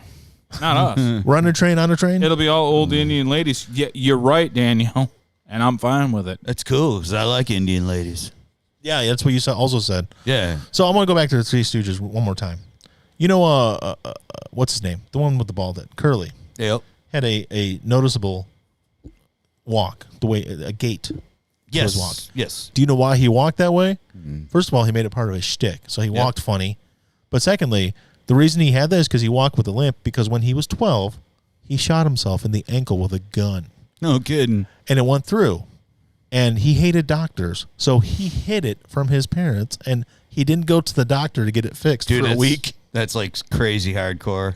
He just dealt with it, a hole in his ankle. Hey, you can't eat cows in India. Yeah, they're sacred. I know. Well, I've seen Bubble Boy. I know. Nobody's perfect.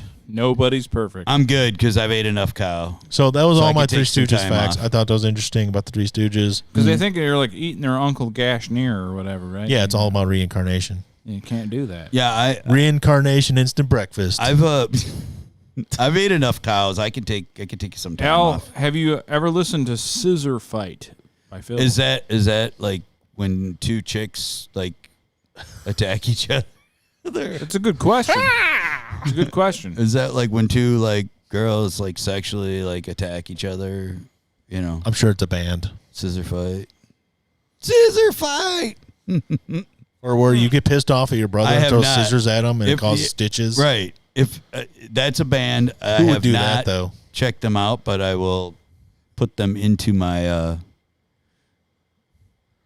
Wait. Right. Okay. If you Okay. say so. I don't know. Yes, They are? but the band is from New Hampshire. Okay. Oh, they are a band. See, I was right. See? Okay. So it's not like Coconuts. Remember, the fingernails. Indians are the OG racist. Yeah. It's true. Okay. But you know what I like about the Indians? Is the implementation of the backhand. I've told you guys about this before. Did Indians do that? Take the thumb. Oh, It's like that. They're crust punk or stoner rock? Crust Parker Stone? I don't know. Oh, that's All scissor right. fight. I don't know anything about scissor fight I'll check 'em. whatsoever. Alan will I'll check check them them out. out. But scissor fight like just sounds like something. It sounds sexual between two girls. women. Yeah, Yeah, that sounds like two chicks scissoring.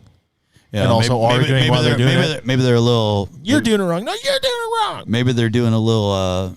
Maybe they're a little angry with each other. Sean Connery Same time. was not scared about smacking Well, women. Sean Connery believed, as any man should. Here we go. Here we go. This is, E platform. As seriously- every man should finish the sentence. he believed that Scotland was a separate country than England. That's what. Yeah, that's true. That is true. That is absolutely true. That's what he thought That's about. as far as I'm He wanted to slap the British out of Scotland. Yep. He believed that. It had nothing to do with every now and then you got to open slap hand a bitch. You got to fucking. It wasn't that. It wasn't that. It was England itself. England. It was the Great Britain, or not Great Britain, but England was the bitch, and you had to bitch slap them out of your And country. he said it to Barbara Walters. Yeah, he did. It was a whole Barbara Walters thing. He's like, well, it's not so much. It's not punching a woman with the fist. That's bad, but like the open hand. I mean, just when they get hysterical. when they get hysterical. That's basically what he said. Yeah. Even my grandpa was like, whoa. My grandpa was like $1 million at that time. The I really like the name of that album, Phil. So Man Trapping for Sport. That's kind of that's a pretty cool name. So I'm definitely gonna check them out. Yeah. Probably when I get home, I'll just like pop them into my YouTube and which thanks. I still don't have an account for. My wife's threatening to beat me. Okay, you guys are making Brian's nightly beating worse than usual. See, now you're the All problem. right, she said keep it up. You're the problem. I was Here's the just problem. talking about Oh. intercontinental. Brian, are you It abused? sounds like she's being hysterical. inter-country politics? Brian is an abused spouse. It sounds We're like trying to she's save him. now. Sean Connery said it. Just if they get hysterical, that. Yeah. Just open. Wait, are you guys talking about women? I thought he was talking about the country. Yeah, yes. He didn't back down either. She tried to gotcha him. Yeah, Connery didn't back down. Yes, he did not. Yeah, so we know that he'd smack women around. When was that interview, though? Probably it wasn't the 50s. It was like 87. Yeah. It was It's in true. the 80s. It was somewhat beyond when it was acceptable to smack a bitch. Well, yeah, for getting hysterical. But he calm merely down. wanted to calm them. He was doing. Yeah, he's doing a service. Have you seen Highlander won an Oscar? It should have won an Oscar. uh, It should have.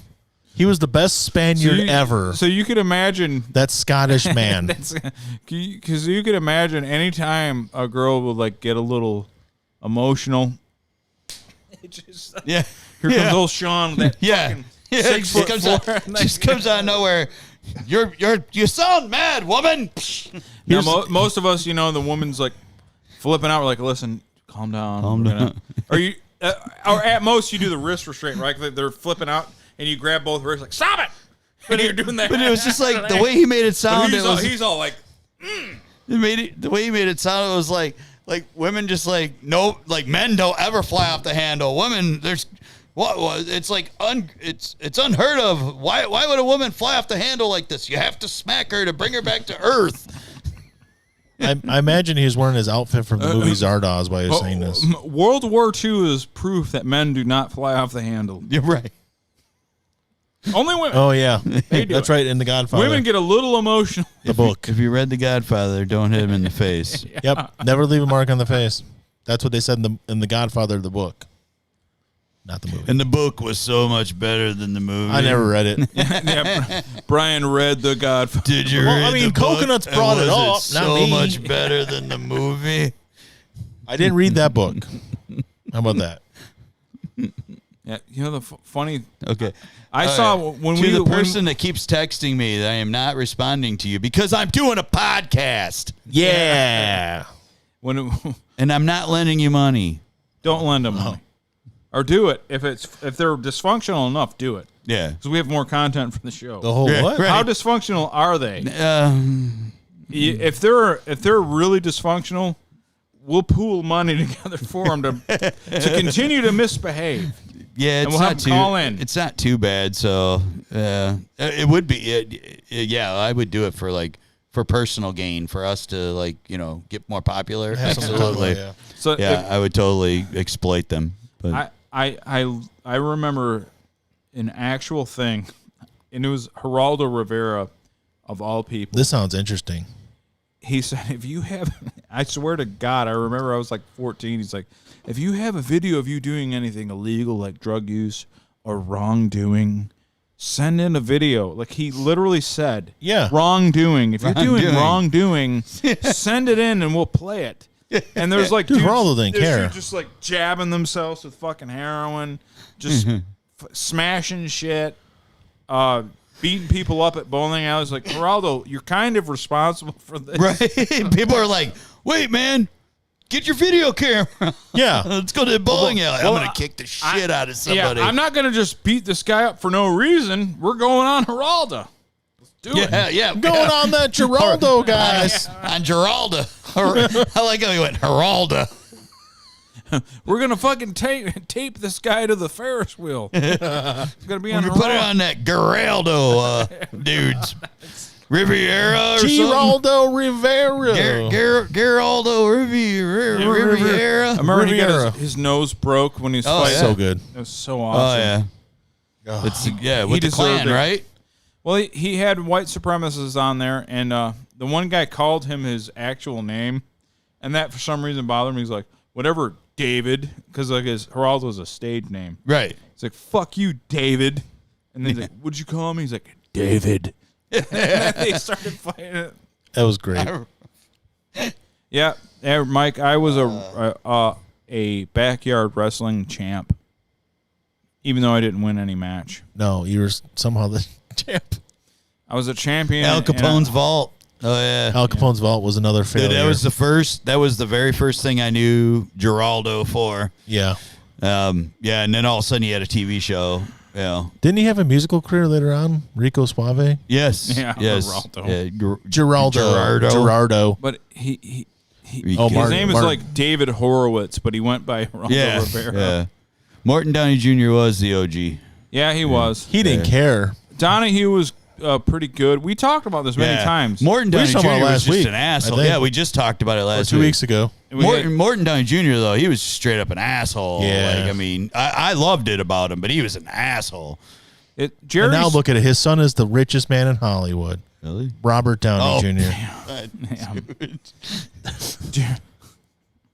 Morton Downey Jr., his son, Robert Downey Jr. They're both juniors with Jer- different names. Jerry Springer tried to continue that 90s realism Yeah. because they would bring real white supremacists on and like people that were really mean in the 80s, you know. Oh, yeah. And then, but Springer was like, it was actors, man. I think Springer, again, another thing we talked about before was I think Springer did it and he wanted to have that same stuff, but you couldn't do anything real after the Jenny Jones murder. Yeah. So they had to kind of tone it down, and it was a air of realism, but it was definitely actors. Yeah, or people that just wanted to be famous, you know. Well, yeah, I mean, like there was guys, the dude from Hot Hits and his brother. They used to go, they used to purposely go on there and on those shows, and like they were in like a love triangle, like. The brother was screwing the other brother's wife, and they'd go on and they'd start doing their wrestling moves and start beating people up. Yep. They're like, dude, they give us like they fly us out. They give us like nice hotel rooms. They feed us good. Yeah, they gave the people the entertainment they wanted. Yeah. Morton was on the NYC Superstation. I can't remember. I didn't know there was an NYC Superstation. I'm sure there is, but Superstation. TBS. I thought of TBS or WGN was a Superstation. But that's the Atlanta. Yeah. It was But like, Atlanta. okay, so in NYC, I think the Superstation was WNYC. Maybe it was, or maybe it was like, or not. maybe not. Maybe. Or K.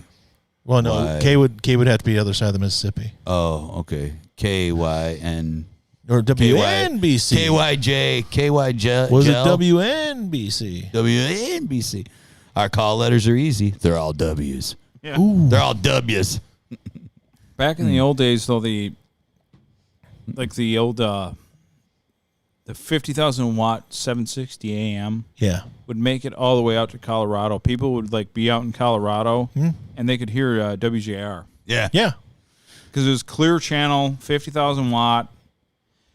But before that, even they would do 100,000 watt like border. They call them border burners. Mm-hmm. So the dudes would like live in wherever in Texas, El Paso or something, and you could go across to where the laws were different in Mexico, 100,000 watt AM, and they would like fucking just like way That's out. actually how border burners they were called. what's not Johnny Cash but his wife's family, June. the Carters. Yeah. Her you know, when she was a little kid and her sister and the mom and stuff, they were like a family type thing. That's how they got big. They played on those border burners in Texas, and they would get all over the place. That's why it was her parents. It was her mom and dad. Right. And that's how they got big, and that's how country music started to spread. Yeah, it got big because they would.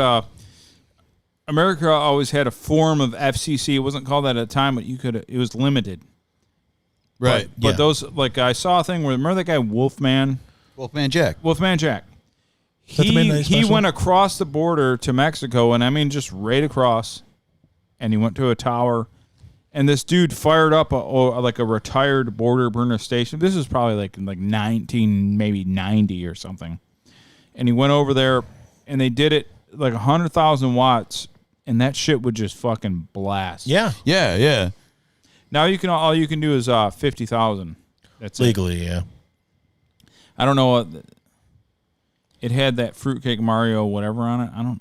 Mario. He's talking about, it was WWOR or QR, Yeah. the whore. Some fruitcake. And technically, AM you can get skip, which is for you CB ham radio nerds, is atmospheric conditions. Yeah. And Skip was the shit when we were And doing if it was a clear channel overseas, they could pick you up. Where I did on CB, I would hear people from Australia. Oh, Mario Cantone, yeah. Mario love- Cantone, you know, Yeah, he's a gay dude. yeah. He did that segment on the Chappelle Show, Ask a Gay Dude. Yeah. And the funny thing, he's not from New York. No, He's big in New York, and he has like a total Italian New York guy. but he's not. But he's from Massachusetts. Hey, Mario. Thanks for sending me to my grave with AIDS. You're probably Wolfman was an American Graffiti. Yep. he was, but he was the guy that did Midnight Special, right? Yeah, but Wolfman That's Joe. Jack was like a DJ that he was like an Alan Freed type. Yeah. You know, back in the day, he was one of the guys that was putting rock and roll on when they were like, you can't put this devil music Yeah. on. You know, He's one of the you can't play blues. He had like the really shoes. raspy. Yeah. Yeah, yeah. Yo, man, this is Wolfman Jack. That guy, yeah. Yeah. I got this rock and roll, baby. D. Yeah. Snyder, you He's want like- this ass? Are you asking D. Snyder if he wants your ass? Oh no, yeah. Ask a Gay Dude. That was there. Mario. Oh yeah, They were- yeah. And he goes, all right, since you're a gay dude, do you want this ass? And Mario Cantone's like, oh yeah. And he like cringes and he goes, oh yeah, baby, give me the. And he's like, and then he goes, ugh. Dude, that's like a great clip from that show from. I used to listen to the House of Show. Hair or D. Snyder and all that. Oh yeah. Yeah.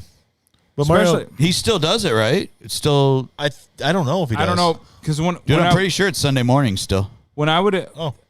the thing I miss about AM radio, if there's anything, when I would drive to Kentucky, I remember one time we listened to the Tiger game. We started listening to it when we left, and we heard the whole game all the way down through Ohio. I don't know how far we got, but you could hear the whole thing. Like WJR 50,000 watts would get. You could get to Chillicothe 5 hours away, and it was awesome. Yeah, you know, Before the internet, that's as far. I remember this was like 92, and I would, I'm out. We would be hours away from home listening to the Tiger game. Yeah, I just a couple of years ago, Neil was working like way down the bottom southwest corner of the state, almost like pretty much Indiana. And I drove over to that side of the state just to hang out the one night and listened to the game all the way from here. The Tiger game just started, and I listened to it all the way, and I was like, man, that is something I love about The old AM, man. yeah. The apples. And when the grid fails, and when we lose control of the satellites, we'll always have AM. we'll have AM. We'll just fire up the old border. The border and CB radio. Get a CB Yep. or a ham radio Yep. in case the grid fails. Guys. Yep. Because it will. Because it will. And then we'll have to destroy everybody that the communists that are trying to take over our country. That's our prepper advice for the week. Get a Yes. CD. Get a CB or a CB. ham. Or a Yeah. ham.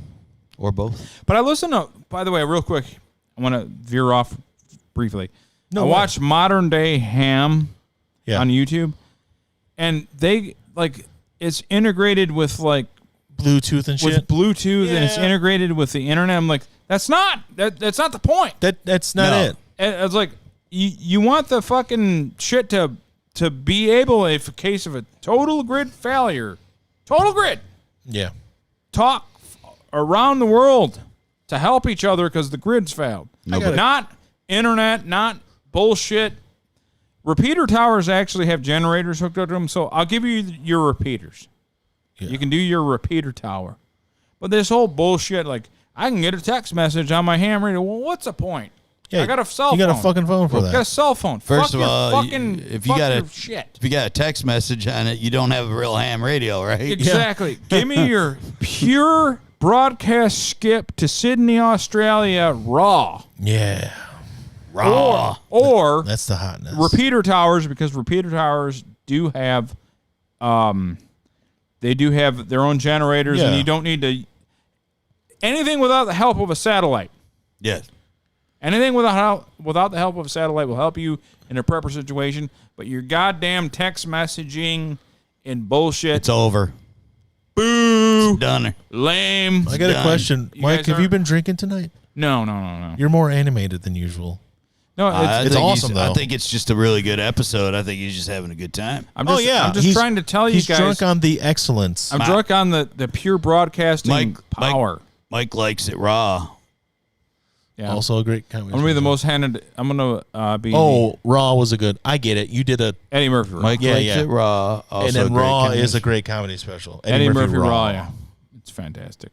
It's funny stuff. It was. I thought Delirious was better. Delirious was. I think it was better. it was better. Yeah. Raw was the more popular one because Gray suit. Raw was more raw. yeah, but Delirious was Delirious funnier. was deliriously funny. Gray leather suit and Yeah. Delirious red leather. Yeah. The And leather. years red later, leather better. years later, he's like, "What the fuck was I thinking?" Wearing that on stage. You were thinking, this is fucking awesome. Check me out. Fucking check me out. I'm the king of the world. I'm king of comedy right now. I could wear a fucking full-on leather There's no way outfit, better. and there ain't nothing you can do about it It's because like I'm the greatest right Sam now. Kinison. Eddie Murphy making a comedy comeback, stand-up comedy. He is actually. He That's part of his hasn't- Netflix deal. He's barely aged. I He's know barely that. aged, but Yeah. Netflix deal calls for possibly the reboot or the next Beverly Hills Cop movie, and one or two comedy specials, and they gave him $70 million. I don't know if I want to. Do we really want another? If it's like the first two, sure, Yeah. Is he going to be? he'd be himself. Is he going to be the captain? He would Or have is to be going- higher up. Yeah, he can't be 30 years in the force and not and still be like just a regular Well, detective. he could just be like, yeah, he never like. He's always bucked the system so much that he just never got promoted. Or every time he does get promoted, he gets knocked down a peg because he does something like costs the city $3 million. I don't know, but yeah. I just don't know. Like, I don't know if I really want another bear. All those tranny hookers have kept him young. Yes, he did have an issue with that at one point, didn't he? I mean, who has? I mean, yeah, really. I mean, come on. I don't know. I don't know where I would be today Why without is this tranny a problem? hookers. Why are people? What is wrong with a tranny hooker every once in a while? Hey, they got to make money too. Well, I was talking about this with my forum guys. There was a trans activist who was pitching about people like why would we date you? Like talking about regular men. I'm like, I wouldn't date you, but on the down low, when no one's looking, and you're looking with them nice old titties a year, we're not saying a word, and you're not telling any of my family or anything. You're coming to my house at 3 a.m. You're coming over when everybody's out of here and no one knows. You're That's parking, how that's going. You're parking down the street, around the corner, and then you're walking up. And then I'm going to condemn you the next day. Yeah, for what you're doing. Now at church the next day. Now you're gonna go through. You could go through my neighbor's backyard and hop the fence. Because you want a big man like me. Yes, that's what you want. And I'm okay with you, but it's private. It's a private thing. It's not a thing where we talk about it publicly. I don't know what is Chrissy Teigen into. Tranny hooker is better than what Chrissy Teigen is into. Supposedly Chrissy Teigen made a post about. I don't even want to say. Okay. Yeah, let's not get into that. All right. In fact, it's so bad. It's a perfect point to end our show. Yeah, because we're at 3 hours. Thanks for ending our show, Coconuts. So I should just go look that up. Probably better off. Yeah. This is prison rape ending of a show. Remember, he's like, I'm going to look at this prison rape. Yeah. It's how you ended the show one time, Mike. Not an actual prison rape. It was just a fight. It was a fight. It was Amanda Nunez beating someone up. Who may also be a man. Yeah. Her name is the lioness. Her name is a man. Duh. And he said I'm going to finish this prison rape. And we're going to finish the show. Al. Yes. Brian. Yeah. Thank you for tolerating me drunk. No, it was great. I love you guys. It was. And I love all of you that watch. You were the perfect amount of animated. Yes. Yeah, because if I overdo it, then I'm slurring and it's no good. I did the right amount it's of drunk. still good right now. We're sending you to your. And I was going to drink with you, but I got a headache, so I didn't want to drink. You're sending me to my grave with AIDS. We're doing that. Why are you gay? Why are you gay? I could do all this stuff all night. But guys, honestly, it was a great show. It was fun. We didn't cover but maybe 3 of the topics I wrote, but that doesn't matter. We're just having a good time. I think we did more than that. And it was fun. Start texting me the topics too. Okay, sure. Oh yeah, I was supposed to do that. Al, you still don't have a Microsoft Messenger? He refuses. What is that? Don't worry about it. I don't care. I'll just figure all that out. I have an option to actually just text it right to your phone. I just haven't done it. I'll do that. Okay. But I'll look up that messenger thing. But anyway, good night, all. Don't even bother. Radio Underground. I'm gonna text Al the show notes directly to his phone. Thank you. Episode 65 is done. My drunk ass is done. I'm tired. Peace. Why